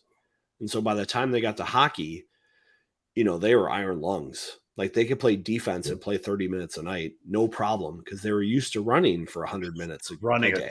ton in soccer. Yeah. So I just think that it's helpful to be open-minded about things. But it also And helps if they're good. I mean, if you're good at, I mean, you look at Oh, yeah. Zach Budish was the quarterback at Edina. He was a good quarterback. He kind of had, you know, a lot to play with there. You know, I'm playing football, then I'm going to hockey. Maybe a lesser athlete was like, no, we need you kind of here. We can't have you play that. Correct. But at the same point, I get frustrated when I see someone who specializes and they're a fourth line high school player. Yeah. You know what I mean? Yeah. It's like you put all this investment in and there's just like a cap. It's tough. So no, there's some kids, and it doesn't matter the sport, but there's some kids that love hockey and there's kids that like hockey. If you love the sport, go ahead and specialize in it. You know, and if you love your teammates that are on that, go ahead and specialize in it. So, I mean, in high school, all of my teammates were single sport athletes pretty much. I think Jimmy Schultz might have played varsity baseball, or might have hung him up after his sophomore, junior year. But yeah, it's baseball is a good one because it was obviously a spring sport and there really wasn't much overlap with hockey. And I mean, if you're going to the state tournament, maybe there's some overlap, but it was not too bad. Well, baseball in Minnesota is tough because the season starts so late. And it seems like summer baseball is becoming such a big thing now for anybody that wants to continue playing baseball. That they have all those travel teams now. It's tough. Yep. I wish lacrosse was around when I was young. Lacrosse didn't even become a club sport until after I was out of high school. I would have loved to have played lacrosse. It looked... Well, the one thing I hear about people who play lacrosse and hockey is they come to hockey and they take a ton of stick penalties because there's so much stick work in lacrosse that it's hard for them to turn the switch and realize you can't do that in hockey. Because lacrosse is crazy, like how much they let players get away with. Is there still a lot of hacking? Yeah. Is there still a lot of stick work in high school hockey? Because I notice when I go from watching pros or even college to watching like a high school game, I know from what I've been told, the coaches kind of want them to be able to do that, but it just seems to be a lot of slashing, a lot of stick work in high school that's kind of let go and allowed to happen. I think it's because that may be deemed safer than hitting. Almost, we're getting away from the hitting. There's no hitting in Bantams. You know, the game is getting less and less physical and faster and faster and faster. Like we have 4 lines of skilled players where that wasn't the case when I was in high school. You know, your third and fourth line had their role. You're kind of seeing that with the U a little bit more now too, as you're seeing depth further in fourth lines. When I was at the U, our fourth line were PK guys. We knew exactly what we were, but you're just seeing a little bit scoring deeper. And I think that's what and look in the NHL too, right? It's just the trend. It's the way it's going, which I have no problem with that. I know people want to see rough and tough hockey and fighting, but I'd rather go pay and watch guys skate 20 miles an hour and score goals That's just my view on it. But I want them to play the right way too. So I think we're getting more skilled and faster, and we're getting further away from playing hockey the right way as well. I'll be honest, I've kind of gotten bored with fighting because it seems like fighting these days is always retribution for a lot of times for somebody getting hit that was a perfectly legal hit. Mm-hmm. Someone gets a good hit. Oh boy, good hip check. I mean, I always think of Ballard, sticking his hip out and a guy going flying. It's a great hit. And then someone gets retribution on him and picking a fight. I've never liked that aspect of hockey. There's been no reason to have it. I've seen some people recently on the NHL Network or whatever it was saying they should have fighting in college. I'm like, are you kidding me? We had that back in the day, and it was terrible. Yep. And the reason for fighting today is a lot of it is because somebody, somebody got in a good hit. We got to go pay them back. You know what? Get a good hit against them. That's hockey. Yep. That's been my frustration with some of the NHL stuff. I'll pick on you here because I'm honestly on the opposite side of the spectrum. There you go. Like the way you described it. And I see on social media people saying this, and it kind of irks me because the reason for the retribution is not payback for the guy that hit him. It's to be proactive and prevent it from happening again. The Wild go out and pick up Reeves. I wish you could, stat track this. The Wild receive 25 hits a night. Well, guess what? Reeves on their team, they're probably going to receive 18 and a half hits a night now. So the fighting is just a proactive way of giving our guy more space to skate up the middle with his head down to give him a quarter second extra of this guy not killing him. So that's the only way I see it. I do agree with you. Like some of the big hits that aren't like crazy heavy where just a guy just goes down. Yeah, that's fine. Like the dirty hard hits, not even dirty, but the really hard hits, go after the guy, go ahead and fight. But there's a lot of clean big hits that guys fight on where I just think that's unnecessary. But I still think there's a little bit of a purpose for it, but you only should see a team maybe have 10, 12 fights in 82 games. So I'm there used to be more fighting in college hockey. I mean, there used to be quite a bit. A fond memory of mine is a former Jefferson player who played at the U, Tom Peterson, back in the late 80s, early 90s. He was literally on top of a guy. He's on the ice, his leg, and he's just going boom, boom, boom. College hockey was a little bit different in the 80s and 90s than it is today. Correct. And so I don't think I kind of like with V's. We wouldn't want to see a 25-year-old kid fighting a 18-year-old. It's just not going to work.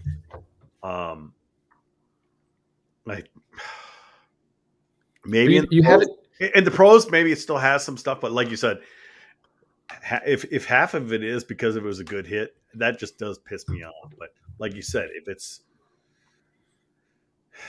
I think half the time it's just to get your own team going. Yeah. No, that's true too. I don't know if there has to be two willing participants to fight anyway. So if the 18-year-old wants to fight, and you get your ass kicked.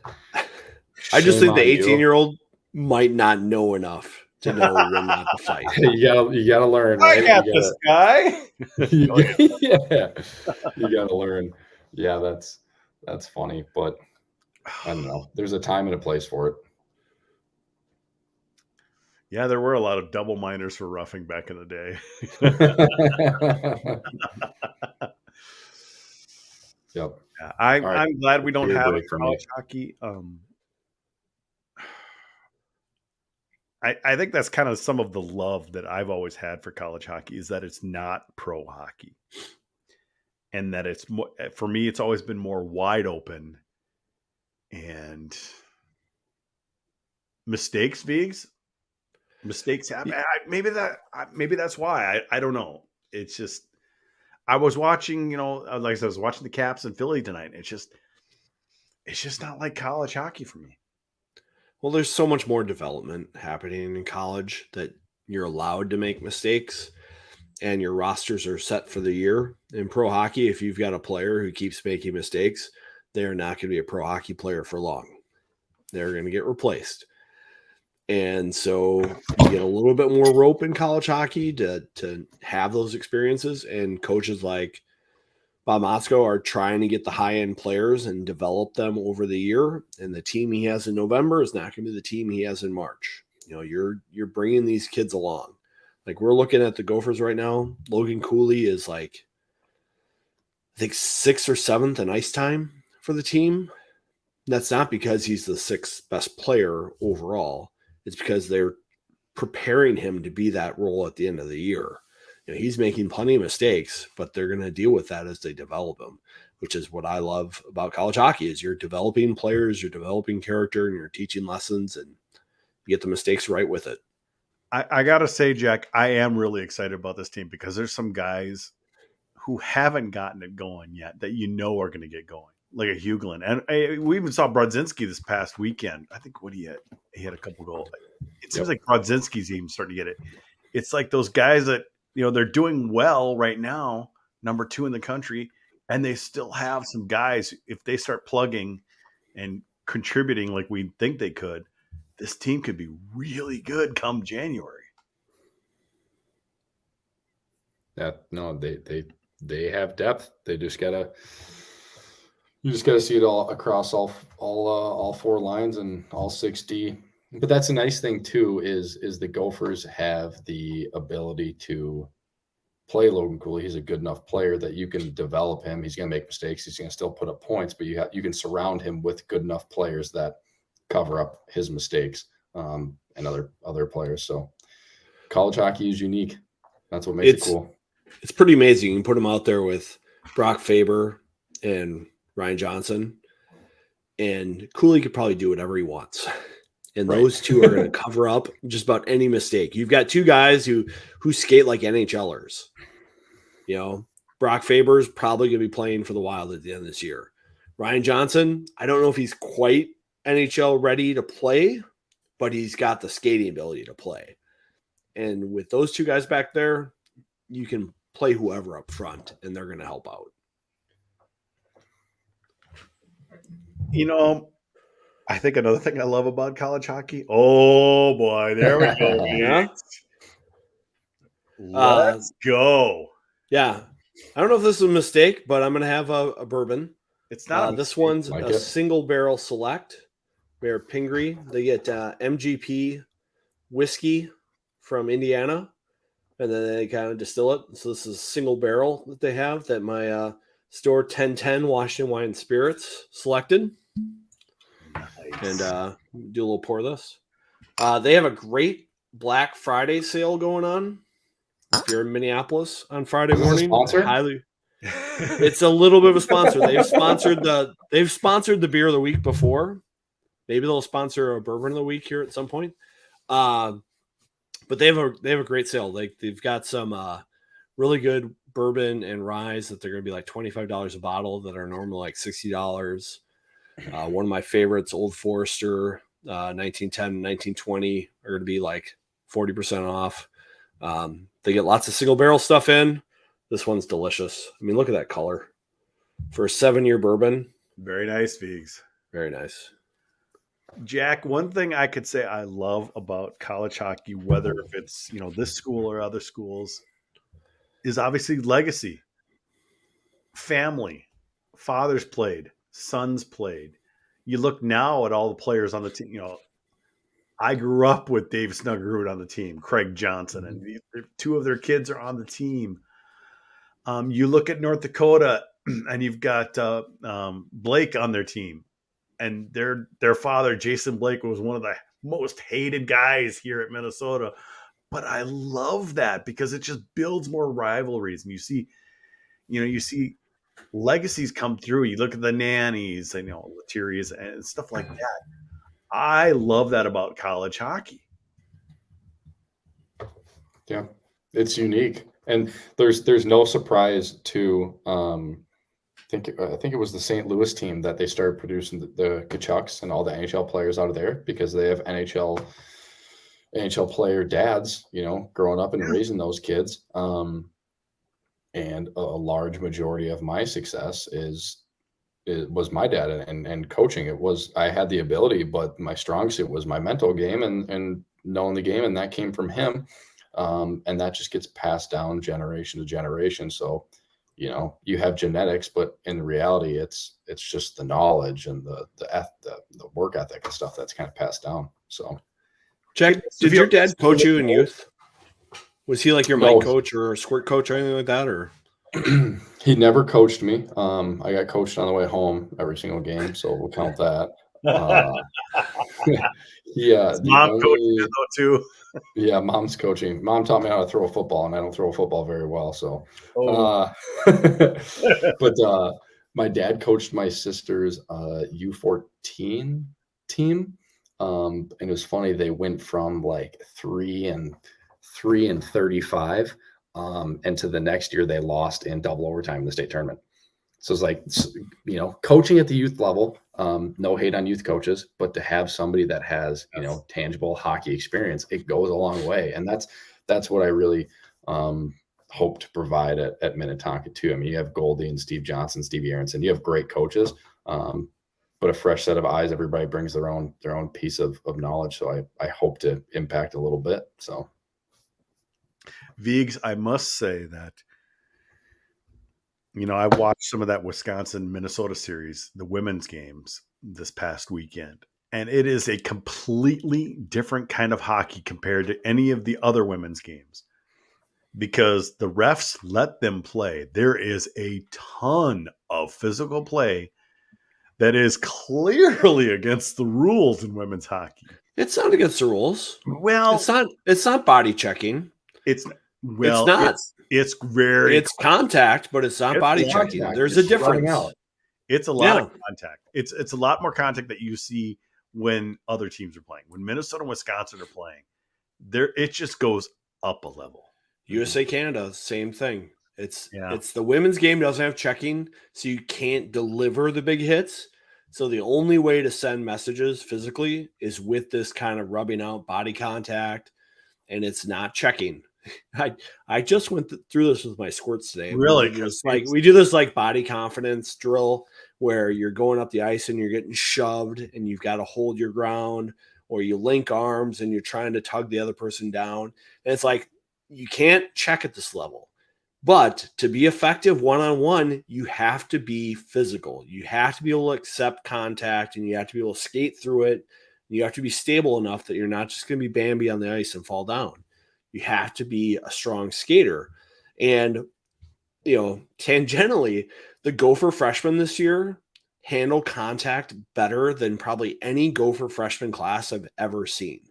Like, they're able to skate through contact. They're able to play under pressure and protect the puck with their body. And I don't know what it is about this group, but it's impressive. And I think to be successful in hockey as you go up levels, you have to be able to do that. You have to be able to not play just in a skill session. You have to be able to play in space with close contact with others and be effective. And it's a big part of the game. And when Minnesota and Wisconsin are playing, or USA and Canada in the women's game, you're going to see it. It's fun to watch. And the funny thing is, it is like that rivalry is just like USA Canada, because the funny thing is a lot of those players end up being on those teams or breaking up from their teams. It's like almost Wisconsin, Minnesota is like US versus Canada. It's such a cool dynamic. I distinctly remember I was at the national championship game for the women, their own Frozen Four undefeated season. I believe they played Boston University in the championship game. Jack might remember better than mine because his sister was playing, but it was something like that. A couple of their players not playing were standing right behind me the entire game. And I asked them, what are your thoughts on checking? And all the more physical girls are like, we want it. And then the little girls like, no, I'd get killed out there. So it's a lot of give and take. I think a lot of those girls would love to get in there and mix it up even more. Whereas the smaller ones were like, I'd get my ass kicked. But it was cool to watch a game with players that weren't weren't playing were right behind me during that championship game. Yes, they lost that game, but it was quite cool to have that perspective that I think a lot of people are not used to having. We go back to the college hockey rules question. I would love to see checking in women's hockey just for a year. I don't think it's feasible, just because of the size difference. I think it's, it varies a heck of a lot more in women's hockey than guys hockey, and the men's hockey is just physically stronger. But like when my sister played, their D-corps, their average height was probably, taller than the men's. My sister was 6 feet. They had 6'2", 6'1".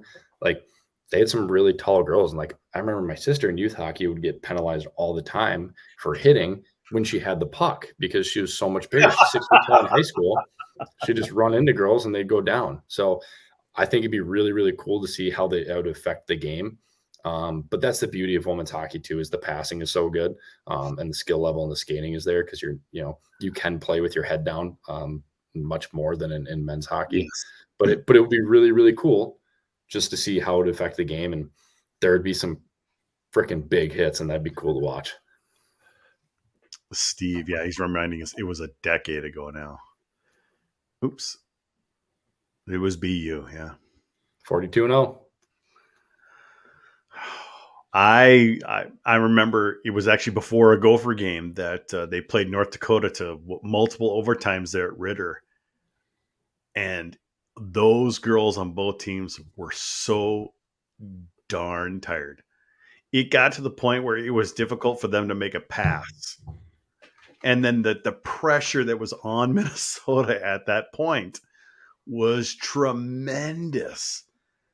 And every time someone would try to get a shot, somebody would get a stick in the way. Somebody, just a little stick. It was an amazing game. North Dakota, RIP to their program. It's sad what happened there for their women's program, but it was an epic game. And it was like, because I was there to see the men's game. The men were playing somebody that night.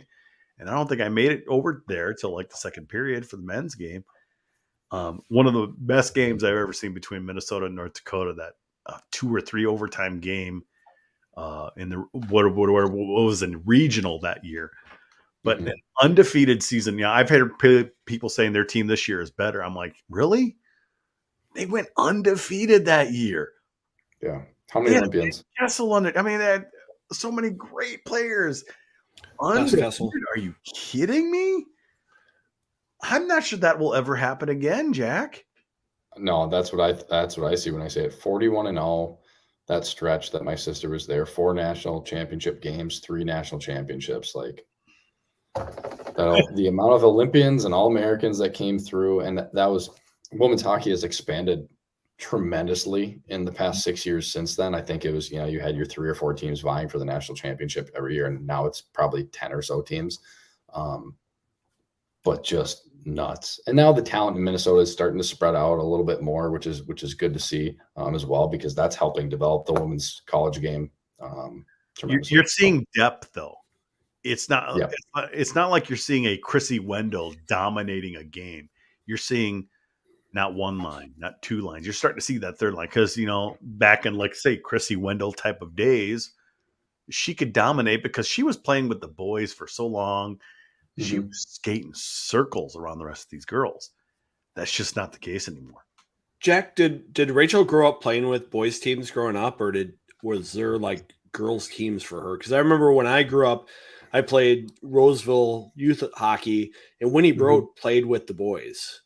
Like, I remember her being in like our, house league or traveling team or whatever it was. But I remember she was like playing with the boys teams. And that's why Roseville girls, like, right away were right at the top of the state when they started girls hockey, because that's when I was in high school.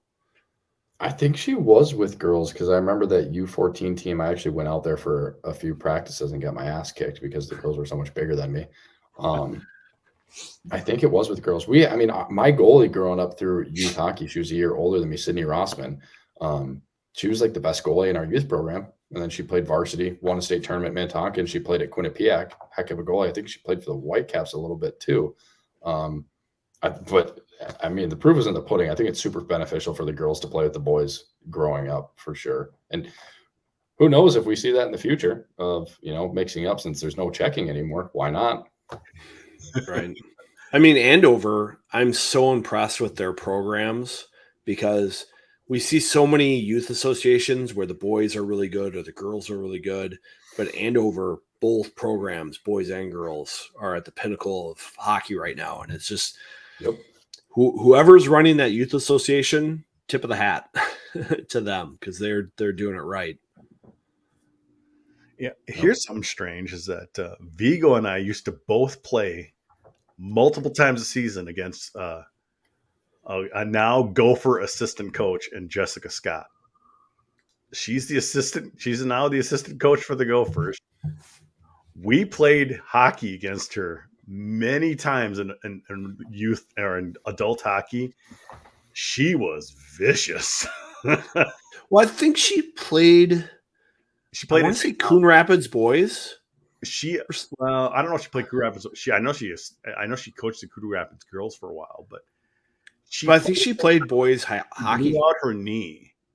Yeah, so that was the end of her career, and literally her recovery was in the D League against us at the Super Ring, which is great with the Mud Hens. We had great games against them, and now to see her, she's a freaking assistant coach, Vigs. Mm-hmm. That's pretty cool to see. That's a good path. I ran into her. If you love the game.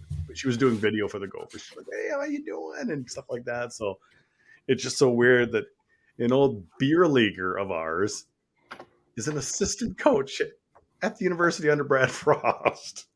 Well, Papa Brzezinski, he played at Super Ring too. Are you serious? Yeah. I didn't know that. Yeah, I saw him at Buffalo Wild Wings a couple times post Monday night. He played a little earlier than we did usually. So probably. Yeah. So many late nights at the Super Rink. Jeez. So Jack, who are your teammates on your men's league team? Honestly, do we know any of them?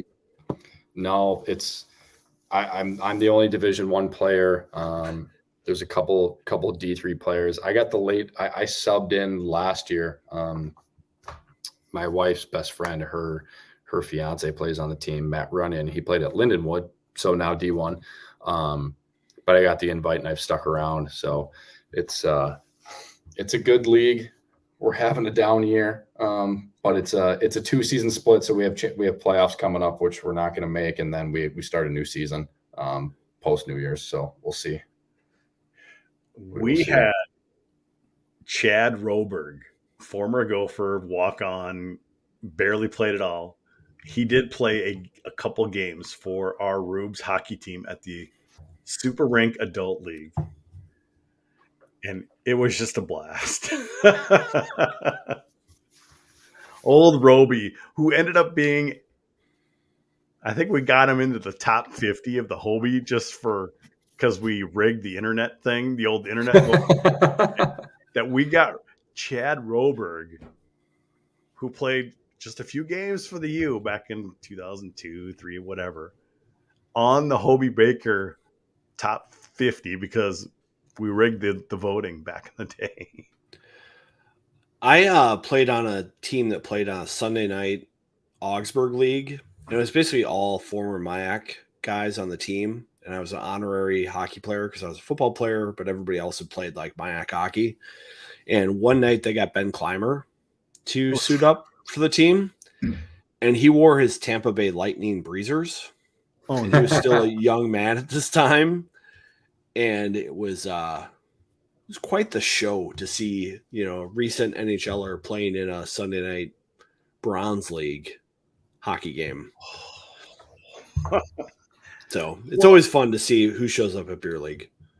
Hasn't Mike Crowley showed up for that the rink the outdoor leagues that happen on the Lake of the the pond hockey championships? He has showed up with a couple of his former Jefferson guys, and they've done really good. There's a lot of competition for the pond hockey. Jack, have you gotten the invite for a team on that yet? So I played in the Edina outdoor league last year. I don't know the name of the league, but gosh, the team of 7 to 9 guys that we have, everybody played pro in some aspect. So it's pretty competitive. Pretty high level. Yeah, throughout the league, and we won that last year. So that starts up pretty soon here. But I want to build the team for the Pond Hockey Championships and start doing that. I think my ego would get crushed a little bit going into that, which is good because I know there's some strategy going into that. I would be shocked to go out there, all high and mighty and get knocked off my horse by some 40-year-olds for sure. It is super competitive. Yeah. Because the ice gets kind of iffy. I got to play it in a couple of years, and I was just like, whoa, this is way too intense for me. I'm going to hurt somebody if I bring my competition level up because I'll turn into an offensive lineman all of a sudden. I'll start just like pushing people, and no one needs that in a pond hockey game. But it gets really competitive, and my juices got going a little bit. So, but you look at something like best that. of luck to you. Get some good skill guys. You look at something like that, and Crowley is obviously way past his pro leagues. But you know what? The kid's not kid, he's younger than me, but he still has some just amazing skill. Well, he's got the hockey brain. Yeah. Full disclosure, Jack, Mike Crowley was my favorite Gopher of all time. I will never say he's not my favorite Gopher because he was so dominant. He was so good. You don't like fourth line penalty killing guys or what? Yeah, I put you on my all-decade team, Ramsey. Oh, there we go. I put you on there because I needed some penalty killers on there, and I felt like I'm not going to smoke up your ass. Sorry, you might have played more penalty kill minutes than any Gopher forward ever if they track such a thing. So I played more PK minutes than regular, minutes. Probably. When you hear someone starts a game on the first shift, it's like, oh, Ramsey's out there. Maybe they took a protocol penalty, like right. Michigan did the other day. Start the game shorthanded. Do we have a little more explanation on that? They were late. Does anybody have no? They were late, and it's an emphasis this year. It's an emphasis this year that the protocol stuff. They're like getting guys for taking too long to getting off the ice before the game. Yeah. They're like, if you're not off that way, we're going to give you a 2-minute penalty. It's like, come on. But it was, I think the clock was at 20 seconds or something like that. And yes. And they sent one of the linesmen in to go get them. And they weren't out on the ice yet. So I could see why they got a penalty. Gotcha. Yeah, that's interesting. It's got to be. I'm sure you've seen the videos of the Michigan locker room setup, but whoever puts stairs in there, I don't know. Oh, there's stairs, really? Oh yeah, like steep stairs too. Like guys are blowing a tire multiple times a year going up and down those things. Oh, well, that's. I saw once a guy changed into sandals like that. It was stairs coming up to get onto the ice. He took his skates off. In the chat, look it up. He took his skates off and he wore sandals to go down the locker room because he didn't want to walk in his skates. Really? Right? And so maybe coming up, he wore his sandals up and then he tied his skates and then jumped on the ice or something like that. And that's why they were late. So it's the stairs going up to get onto the ice, Jack? Yep. That's what I think it is. I'm like, if I got stuck on the ice for 90 seconds at the end of the period and I had to climb those damn stairs, like I'd be bitching at somebody. It's amazing they don't have an escalator there yet with all the money Michigan has. Will they have to replace that place eventually? Huh? Will they have to replace it eventually? I don't know. It's pretty historic. I know who was talking about, like Jess was talking about, if they redid old Mariucci, like they redid Yost, would they look kind of the same and feel the same? And I'm glad they've got the new Mariucci. I think it's a great venue to watch hockey. I'm glad that they're shrinking the rink a little bit now to make it a little bit narrower and tighter corners. But it's such a great rink. I remember going to Old Mariucci growing up, and you'd have to stand on your bench sometimes to see rushes because the angles for viewing were so bad. And I had seats by the penalty box, and if there was a player from the opposing team in that box standing up, I couldn't see center ice. It was a challenging rink to watch hockey. And so Mariucci, there's not a bad seat in the place. That is true. To clear boards. Mariucci is steep enough that you're up over the glass by row 8 or 9. It's not too steep like the upper level of the Excel Center where you're nervous carrying 2 beers down to your seats. Gosh, yeah. If you're carrying 2 beers down to your seats at Excel in the upper level, you're like, I'm not doing this next time. Hey, I had problems at the old deck because how many times did you go into the old deck, Viggs, not sober? A couple times. And the steps aren't all even, so it's a little challenging. It was like going to Bloomington Ice Gardens the same way. I'm not toasted when I go in there, but their stairs are a little weird. Nope. I grew up by the Bloomington Ice Gardens. My road, Abbott Avenue, that I lived on, actually went into the parking lot eventually. So I live close to the ice gardens. We used to go down there in the summer and throw snowballs because they were always throwing this. Yeah, big is great. I went to a lot of section games there. My younger days. Hoping to start that up again soon. Really? Yep. Wrapped up my high school career in the penalty box there. Yep. Do you remember the penalty? Do you remember the everything? Did you deserve it? I deserved it, yeah. Well, there you go.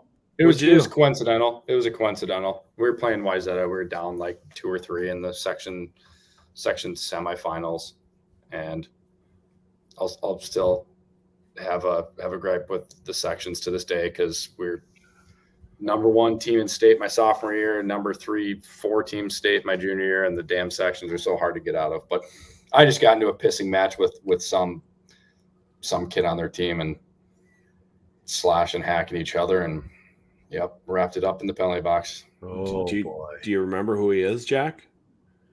No. Okay. No, I won't talk down on the person, but I don't remember who it was. I have a lot of fond memories at the Bloomington Ice Garden. Mostly in the 80s, but you guys were. I'm old, so. Me and Pat O'Leary's still there. He's still running the show there, so. Over at Wayzata? Over at Wayzata. He's got that defensive system going there. He's kind of got like the Mike Randolph type philosophy of high school hockey where you can run systems and get to state. And they're one of the few. They're on Olympic too, aren't they? Mm-hmm. Yeah, they're one of the few high school hockey teams on Olympic. Are they really? I didn't know that. And they run a very defensive system typically at Wayzata. Yeah. But they do the breakfast club stuff from Mites on up. So I would imagine the they should have done a Gopher guy. Well, it's Colin Schmidt right now. Isn't he a Wayzata guy? So he's current. How many Gopher games has he played, Viggs? Just one, I think. Maybe not even. He might play this weekend here against Arizona State if people are sick enough. Yeah. Oh boy. Yeah. I'm a little down on my high school team. It's pretty much a dead program, Viggs. I know you talk No, it's not dead. It's just like their youth program has great numbers. Like if you look at the 8U numbers of programs across the state, Bloomington is back in the top 40 again. So you might have to wait another 6 years. But I'm convinced that 8U numbers translate to high school better than anything else. Okay. If you can get 200 kids at 8U playing, by the time they get to high school, you're going to have 10, 14 kids who can play hockey. Joe Miller, Tony Lucia, maybe the last Minnetonka guys. That's throwing it back. Yeah, I think somebody else. That is throwing it back. I don't think there was nobody. Like I look around at the Lake Conference and I was like, yeah, I had somebody from every single team when I was there. I feel like, except for what is the Lake Conference? It was the Don Lucia influence, right? The Lake Conference when I was there was Minnetonka, Edina, Wayzata, Hopkins, Eden Prairie, and maybe and then the section. That's why I have a gripe with the section. The section was Minnetonka, Wayzata, Eden Prairie, Benilde. So we had it was every year is the mini state tournament that kind of got overlooked because you'd usually have 4, top 10 teams in our section. So it was just a battle trying to get out of it. Or you just had the best day ever at Big on a Saturday afternoon. Back in my day, when I first started high school, there was one lake conference, and then it broke up into like a blue, red, it broke up into like 3 different conferences or something like that. I think when Jefferson was good, they beat they beat Edina in a section final like 10-0. It was something ridiculous. And then also next year, Edina was like, we don't want to be in that section anymore because it was just those years with Jefferson. They were just super good. Oh yeah, there we go. Steve A. Lake Red and Blue. There was multiple lake conferences back then. I think my team now is in a conference in Waconia, and it's diseased. They got them all mixed up now. Or they changed it pretty soon after I got out, and St. Thomas made the jump, and at least St. Thomas made the jump. Yeah, Mormontown. Right. I'll be interested to see how St. Thomas does this year with Randolph running the show there, because he's a good coach and they've got some pretty good talent. It'll be interesting to see. I would love to see relegation more in professional sports. Oh, how good would that be? I love how Europe has figured that out with soccer. Yeah, I think hockey too. That is brilliant. Yeah, do it for college hockey. Do it for college football. Oh, like you're at the bottom of the barrel. Smell you later. There goes your funding. You better win. You better win next year. And start at the NFL. Do it. I mean, start in the pro leagues. Yep.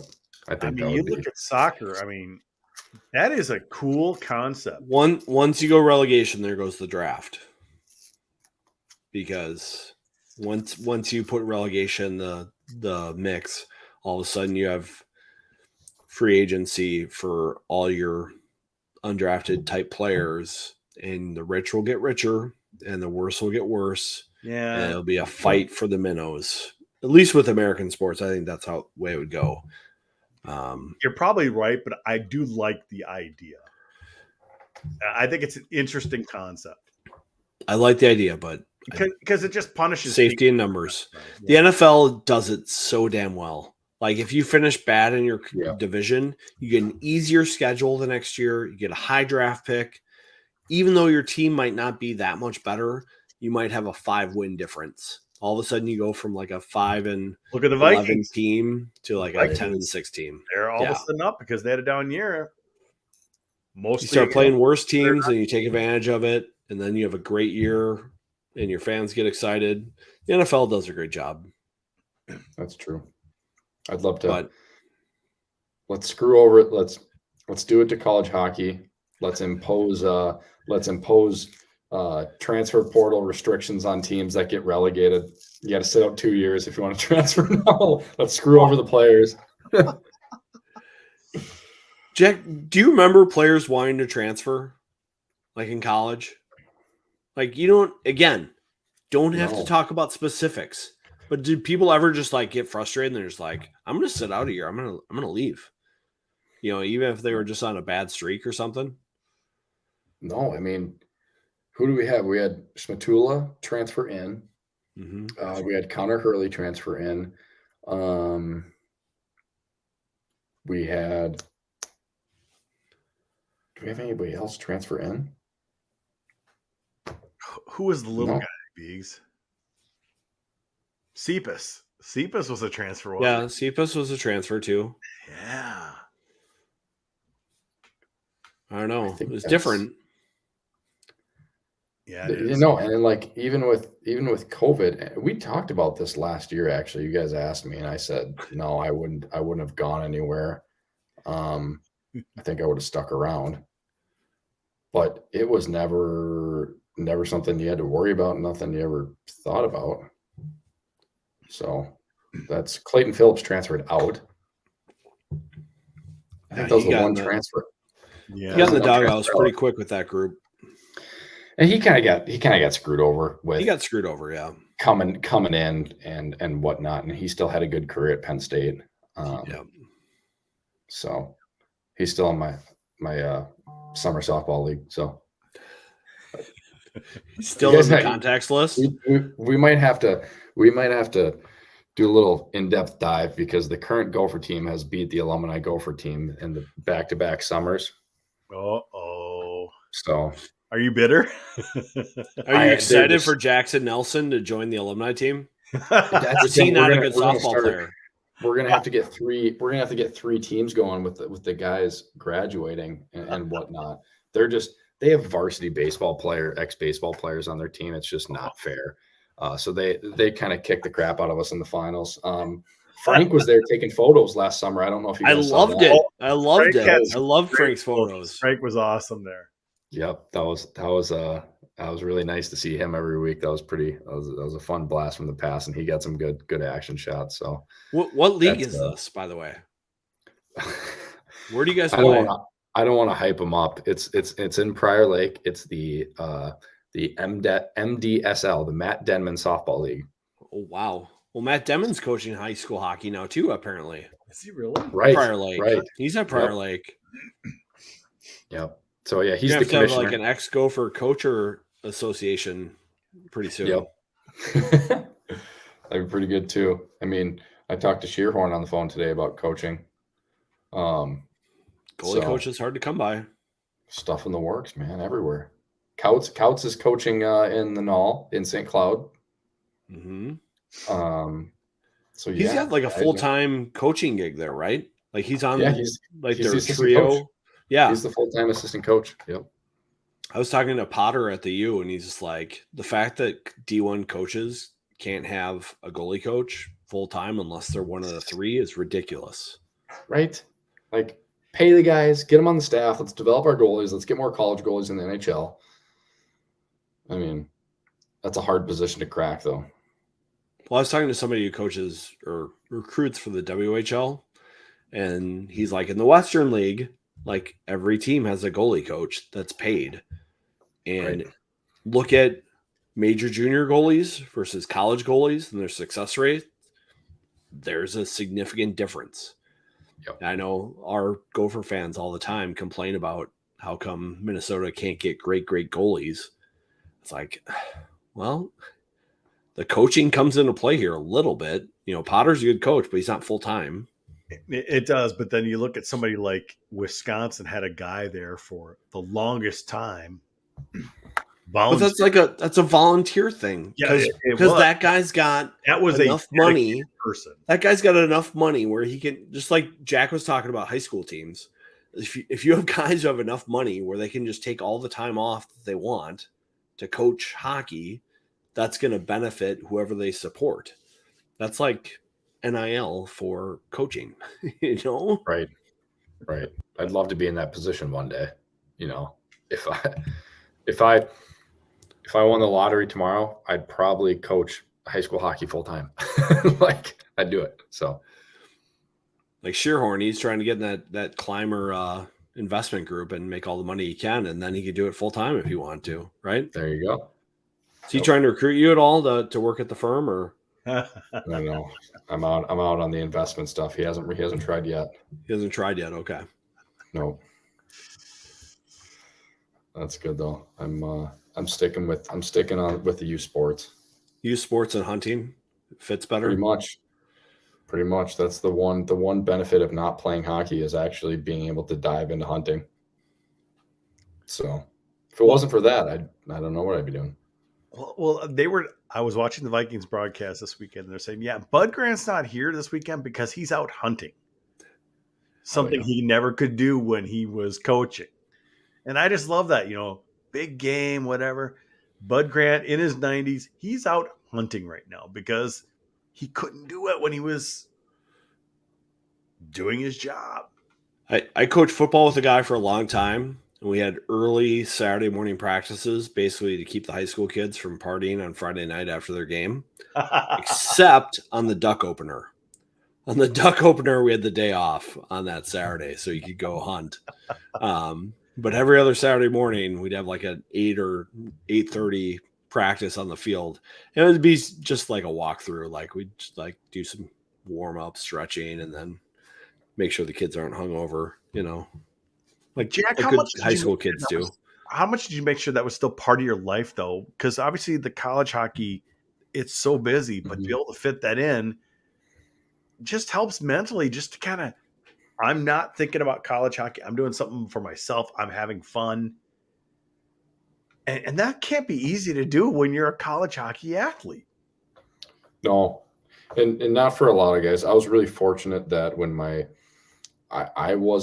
loved fishing growing up. And I'm like labeled as this big hunter at work, but I'm like, I didn't start hunting until my sophomore year of college, because when my dad retired, he got some hunting land, about 90 minutes from the cities. Yeah. So on the weekends, home or road game, one weekend wrap up, I might go to Blarney's with the boys. Next weekend, we get back from Michigan State or we finish a game. I go, okay, I'm not going out tonight. I'm going to drive. It's in Grantsburg, Wisconsin. I'm going to drive to Grantsburg tonight. I'm going to hunt Sunday morning, Sunday evening, head home. If there were some days that I really liked and we had a 1 o'clock practice and I didn't have class, Wednesday after practice, I'd get out and I'd hunt that evening, hunt that morning. My sophomore year, Kurt Simonson was one of my roommates, and this is the deer story, right? But yep, he would go with me, every weekend. So it was really nice, and he helped me get into it. I hunted with him a few weekends ago too in Wisconsin, so I stayed in touch with him. And it's not hockey that kept in touch; it's hunting. So that's like one of my few teammates that like the outdoors really brought us together. So that's cool. How good was it to just get your mind off of hockey though, too? Oh, just push it aside. Don't worry about it. Like I said, I still have sleepless nights after men's league. But there's something about fishing and hunting that like I could get out there, and that's the only thing that was on my mind for the next day. So it's a huge release. And I think some guys struggle with that, finding, when they leave hockey, they don't know what they have next. Mine is the outdoors, but even when they're in it, what's your getaway? A lot of guys, we had a huge video game team, so we played a lot of video games together, which was great. But like besides that, you need something. Don't just be at the rink in class. Find something else, and I think that's very important for everybody to do. Video games are a little less now. I mean, wasn't it only kind of Bryce Brodzinski you could find, Viggs? Well, this team, like Ben Brinkman was really into it. I think some of those guys, like, I don't know the whole crew, but they had a crew of like 6 or 7 guys who were really into it. Bryce is the one right now, is the big icon for their gaming group right now, but I'm sure there's others. They're just hiding. You did ask him about the stick throwing. Yes. When Pitlick threw the stick, I was like, Zegras is on the cover of Chell 23, and I know he's famous for throwing his stick into the crowd. So when Pitlick did it, I instantly thought, well, Zegras has done it. Hughes has done it. I'm sure it's a thing that they've thought about ahead of time. And I was wondering, Chell 23 just came out like the week that Pitlick did it. Is it a Selly in the game? And he's just like, oh, yeah. And I talked to Brodzinski. He's like, oh, no. That's not in the game. But you can throw your gloves in the crowd after you score. He's like, I throw my gloves in the crowd and I go, Lee, I need new gloves. And he says that on the chat or whatever.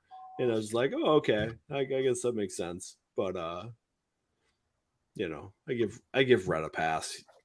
He's a good kid. Hilarious. And I think he got a lot of negative stuff about it, but like I get it. Like scoring a goal against North Dakota, get excited, throw a stick in the crowd. Unfortunately, it went to a North Dakota fan and he threw it back on the ice and the refs called a penalty. But let me tell you, Jack, I was right next to Vigo when I was next to Vigo when Pitlick was allowed back on the ice. And he was this close to scoring a goal, literally 5 seconds into first getting back onto the ice after being kind of punished. And we're like, It would have been unbelievable if he would have scored there, Viggs, because we're like, oh my gosh, did that just? Well, he was beelining right for the post. he He was was. beelining right for the right spot. If the puck would have got there on time, he would have been fine. But it was good to see him score this weekend. Like the Gophers this weekend sniped Portillo over the blocker time and time again. And Portillo is he's a butterfly guy. He just does it. If you can pick that corner on him, I don't think he'll ever make it as a pro player because of that. Yep. Because he's just so predictable. I don't think people realize how big that weekend was this past weekend. Yes, they were short. They took advantage of it. 2 wins, a sweep at Michigan is huge. You saw their pairwise. Weren't they like in the teens earlier last? They were in the teens, and now they're up to 2. It's great. Yeah. Take it. Take what you can. Run with it. Damn right. Yep. That's gonna be huge. Jack, what do you have on tap tomorrow? What are you doing? You got some venison, or you got turkey? Pheasant? What are you gonna do? We actually are having venison. I have the alumni game in the morning. Then I got practice right after, and then head over to the parents. Both my sisters and their husbands are out of town, so we're not doing a turkey. We're doing a venison tenderloin instead, courtesy of my arrow. Nice. So we'll get that fired up, and then the Schultz family, the Jimmy Schultz family, very close friends with them. They're coming over later for the football game. And, that's our day. So it's pretty good day. Is this alumni thing? Is that the Minnetonka thing? Yep. I can't believe you have an alumni game on Thanksgiving morning, because isn't Thanksgiving Eve traditionally a reunion night for a lot of kids? Yeah, well, that's how they keep us, just like your early morning football practices. That's how they keep us from going out. They want they keep the alums in check. They're like, hey guys, alumni game Thanksgiving morning. Let's take it easy. You never know who shows up. There's guys that commit, don't show up, guys that say they won't be there, they show up. Either way, we'll probably have 20, 30 guys, and it'll range from JV players to 10-year pro players. So it'll be a good skate. It'll be fun. You got any lineys lined up already? They're like, hey, you're on my line. Let's sit together. Only bring a white jersey. Right. I haven't decided if only bring a blue jersey. Yeah. I haven't decided if I want to play forward or D yet. The varsity kids are going to be watching, so I'm going to have to, show up. You show something. Maybe I'll D pair with Stevie Johnson and we'll just lock down. That's smart. That is really smart. Yep. Is he still big on TikTok? Is he still doing the dances? Gosh, he was big in. He was big into that, wasn't he? Yeah, he was. I might now have it's to check just all that out. flying, kind of get him back into it. Yeah, piloting video. Guys in the air every day. Yeah, smart. I miss the U alumni games. Do they even do anything like that anymore? Not that I know of. Should they? Absolutely. Yeah. And that's how they opened Mariucci Arena 30 years ago. Let's do it on Ritter. I'm sure 1,000 people would show up. I would do it at Ritter before, like at 3:00. Have an alumni game at Ritter the day of a Gopher game. This ticket right there, that's your alumni game ticket from when Mariucci opened in 1993. Wow. It was packed. Mariucci was full. An alumni game. There was a scoring line of Broughton from Broughton from Broughton. I'm not joking. I make it a charity thing. I mean, I've been seeing, obviously they've been doing some more charity work recently. They just sold some of those 100th anniversary jerseys on auction. I really wish that you would do more of that because people would gobble it up. And people were paying, the starting was $350 for those jerseys that just came up 100th anniversary. Yep. And Viggs, we've been talking about it for years, how you cannot seem to get their jerseys in order.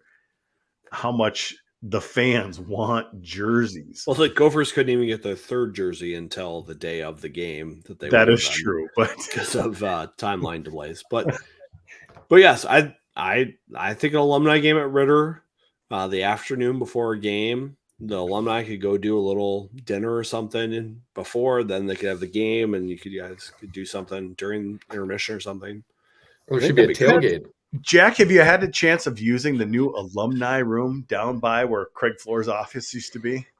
I haven't. I was at Ritter on Monday for our men's league game. And I haven't gone. I haven't gone to a game this year. I was targeting that North Dakota series, but I'm bow hunting. I'm hunting, and now it's gonna be fishing, so it's tough. I saw McManus at the North Dakota game. He was pretty tuned up for it. He's ready to go. Enjoyed it. He's like, hey, he's like, I'm always a Gopher at heart. Yeah, That I Omaha love that. thing was just he a left for phase. here. He went and finished out his career at Omaha, Nebraska, whatever. First thing he says to me is like, hey, I'm a Gopher at heart. I love that. Yeah, that was good. Hey, and he's now in the ECHL for a little bit as he comes back from his injury. So we'll see how it goes. Hopefully he gets to Ontario soon. He used our men's league as a tune-up. Sam Rossini, That's good. Sam Rossini's on one of the other teams. He joined it this year, and McManus joined it. He played our team the one week I wasn't there, and they lit us up. Tailgate. They would love skill player. Yeah, I think a tailgate would be. Let's do a 3:30 game, 4:30 tailgate starts at 5. Out in the back lot. That'd be pretty cool. And early season, so people aren't freezing. Quincy Lewis, he's the guy. Guys, I'll start working on this. I'll give the fans a promise that I'll start. Maybe we'll do a podcast from the alumni game. That would be fun. We could try to do it in the box. Really cool. We could try to do it in the box. We get people come in during the game, do little interviews. That'd be really cool. Next year, we are planning to do a podcast live from the Ralph for that weekend. I've got some good connections. The assistant athletic director used to do a lot of stats with the stats crew for the U and the Final Five. He's like, come on up. You can do your podcast live from the Ralph, like the Thursday before that night. It's going to be fun because I haven't been to the Ralph in 15 whatever years. I'm scared to go there. People try to fight me when I go places like that. It's not a safe place. If I wear anything Minnesota at places like that, people try to push me around, and I just turn into my old line mode and I go push back. All right, a question for you, V. Are you going to any games this year as a fan? Am I going to any games as a fan? Are you going to go with the Donald sometime? Go to a game with the Donald. I'm trying to get my son to a game. There you go. I got a 10-year-old, and he's into the hockey, and he's a little down because I took him to the Purdue game and the Iowa game for football this year. Do you guys know how those two games went? They were painful. Yeah. And one was cold. And we were going to go to the development game because we've got a connection. We're going to meet up with some development team players, but we're going to Tofty, Minnesota that week. We do a little family getaway up north. We stop in Duluth. We get some Northern Waters smokehouse salmon and bison and things like that, and get fireplaces. And probably missed that one, but we'll look for a game in the second half. You got to do it, Viggs. You can't just be media all the year. I think it really helps. If you go to a game with a fan, it's Jack. I tell you, like when you pull back and you become media after being like a rube, like your youthdom, it's different, and it's different to get back into fan mode. And that's why you got to do it once a year. I know. It's tough. I can't be just tuned up. You just got to get tuned up well before. Well, I'm not bringing my 10-year-old then. I always have an alumni game. Jack, they've allowed us photographers back in the box between the benches this year for the first time in 6 years. And I have missed it because I will tell anybody, if you're on the glass, it's nothing. When there's no glass in front of you and you're leaning over the boards and you're shooting a game, it is a perspective like nothing you will ever have. It just isn't. It just isn't. I lean over and I talk to Jeff Winslow and we're like, holy cow, that puck almost hit us. It is such a different thing to be in front of the glass for a college hockey game. It's like nothing you ever experienced. Yep, absolutely. That's pretty sweet. That's a game changer. Have you gotten hit with any pucks this year? I almost did when I was there for Notre Dame. We had a puck land in there, and I like picked it up, and the ref took forever to find me over there.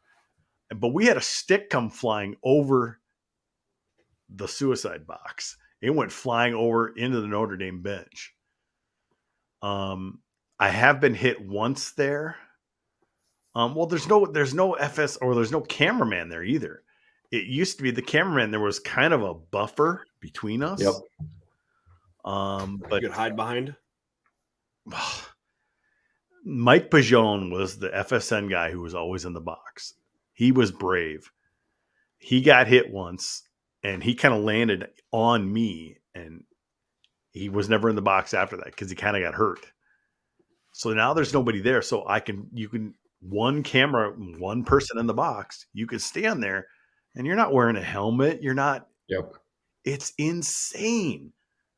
And I'm kind of a little disappointed, Jack, that I don't hear the chat between the benches, because I've heard so much good chat over the years between the benches, and you don't hear it as much anymore.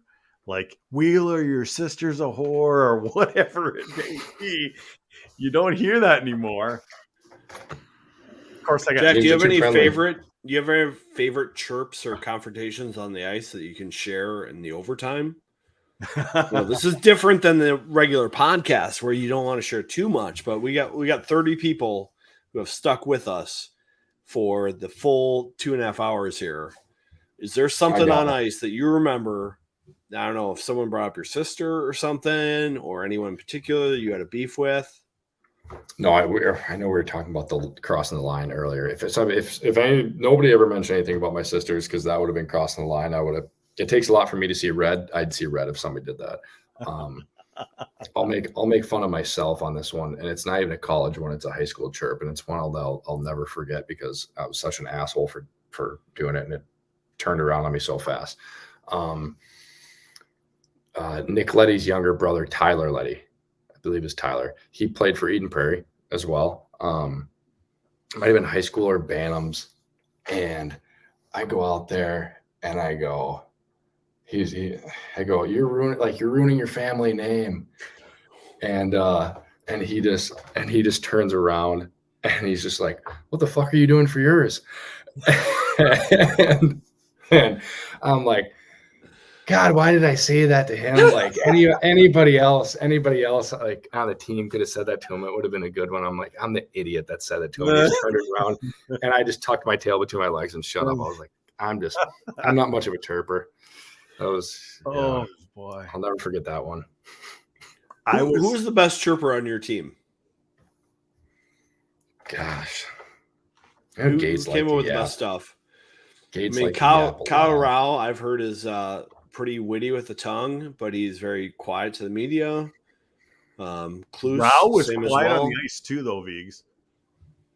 I remember him getting just decked right in front of me, and they were just yelling at him, and he's like, I got the call penalty against us. He just literally looked up and smiled at the opponent's bench and just skated right to the bench. That's the best one you can do. He's the best. It was really good. That's the best one you can do. I feel like Sadek and Gates talked a lot. It's gone downhill. Like it is like, quieter. There's scrums. Like I would just be, F you suck. Let me face wash you. That's it. Like I'm not creative enough on the spot. Back in the day, Kyle Oposa was still on the team playing. I was between the benches. It was before there was glass up in between. I'm sitting right next to Gord shooting, and Pajon, cameraman, in front of us. Clark from Alaska Anchorage is chirping the entire weekend. I mean, a little guy, Spitfire, good player, just all weekend. It was a WCHA series, second game. Minnesota goes up like 2 or 3-1 late. Basically, their season's over. And Oposa was just sick of him chirping the entire weekend. Minnesota goes up late. I think Oposa might have scored in that game. But we end up going 3-1 very late, under 2 minutes left in the series. Kyle Oposto is as a forward on the end right next to me, right next to Gorg, actually. He takes his stick, reaches across, and starts tapping Clark on the head. And Gorg leans over to me and goes, "Did that just happen?" I'm like, I don't think the camera saw that, but yeah, he did. And then Clark never made a sound the rest of the game.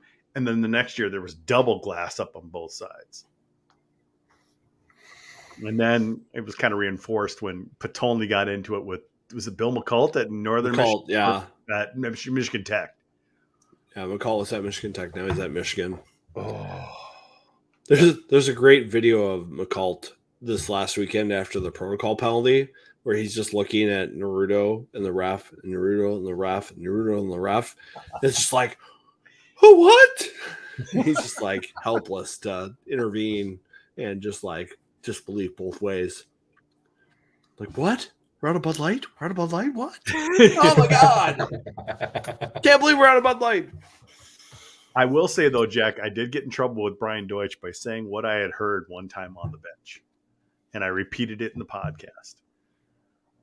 It was one time the defense wasn't playing great. It was the second period. I was in the box. Mike Genzel also had a tough time in the coaching staff. Friction between the head coach and the assistant coach. Yeah. Gensel comes over and says to his defenseman, "I'll start fucking coaching when you start fucking playing." Repeated that on the podcast, and that didn't go very well with Deutsch. Yeah. What happens on the bench stays on the bench.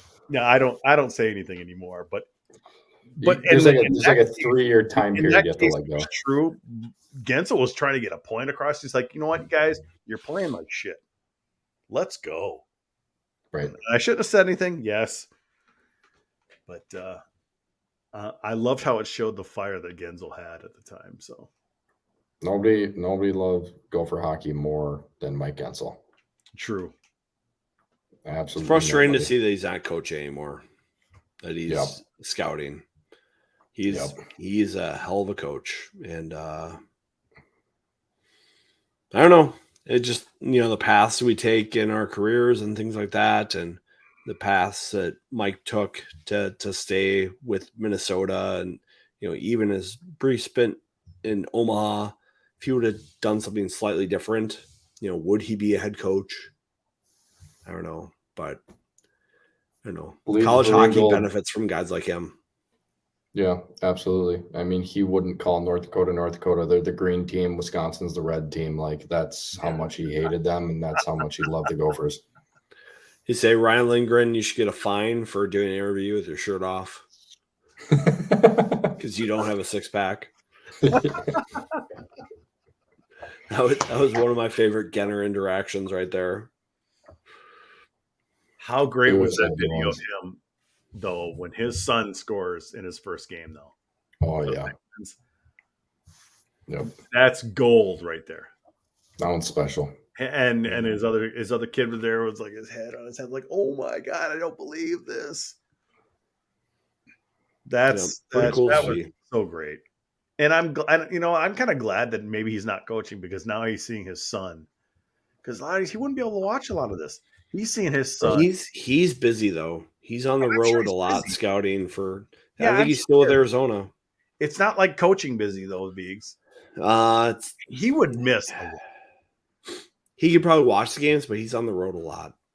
I mean, if he was coaching, would he even been at his son's first game as an NHLer? No, probably not. And it was so cool to see that on TV and how he experienced that. And we all get to experience it with him. So it was very cool. Right. All right, boys. Getting outside, guys. Getting cold. Yeah. It's time to go to bed. I went to the liquor store. I prepped there. I ordered Taco Bell like half an hour ago. Like, hey, I'm on top of it. Hey, we still have 33 people with us that stayed up past midnight because they expected Happy Thanksgiving. They expected me. Happy Thanksgiving. Get to bed. Get ready for your recipes tomorrow. Jack, thanks for coming on, man. I appreciate it, guys. It's always fun. You know what? We're going to get you on later in the season again. How about we get you up towards playoff time? We can get some excitement going around. We got to Let's do get it. you into the 5-time club eventually at some point. The 5-time. If don't know. I set up a tailgate, I want to be like a co-sponsor or something here, and we'll make sure that you guys are helping sponsor the Get tailgate. to Mariucci. Get to Mariucci for Wisconsin, man. Come on. I'm there. We'll Get be there. We'll be Thanks, there. people, for watching us. Thanks for staying up. You guys have a great Thanksgiving. We'll catch you next week with Ben. Ben Holden's coming on with us. Well, okay, I'll just say this. We went straight to overtime with Ben Holden last year. The guy just lights up a heater right away. Immediate smoke cloud. Immediate puff of cloud of smoke. An overtime first. And it wasn't overtime first. He's just like all of a sudden, I'm like, wow. It was good times. I love All right, that. thanks, gang. We're ending our broadcast right now.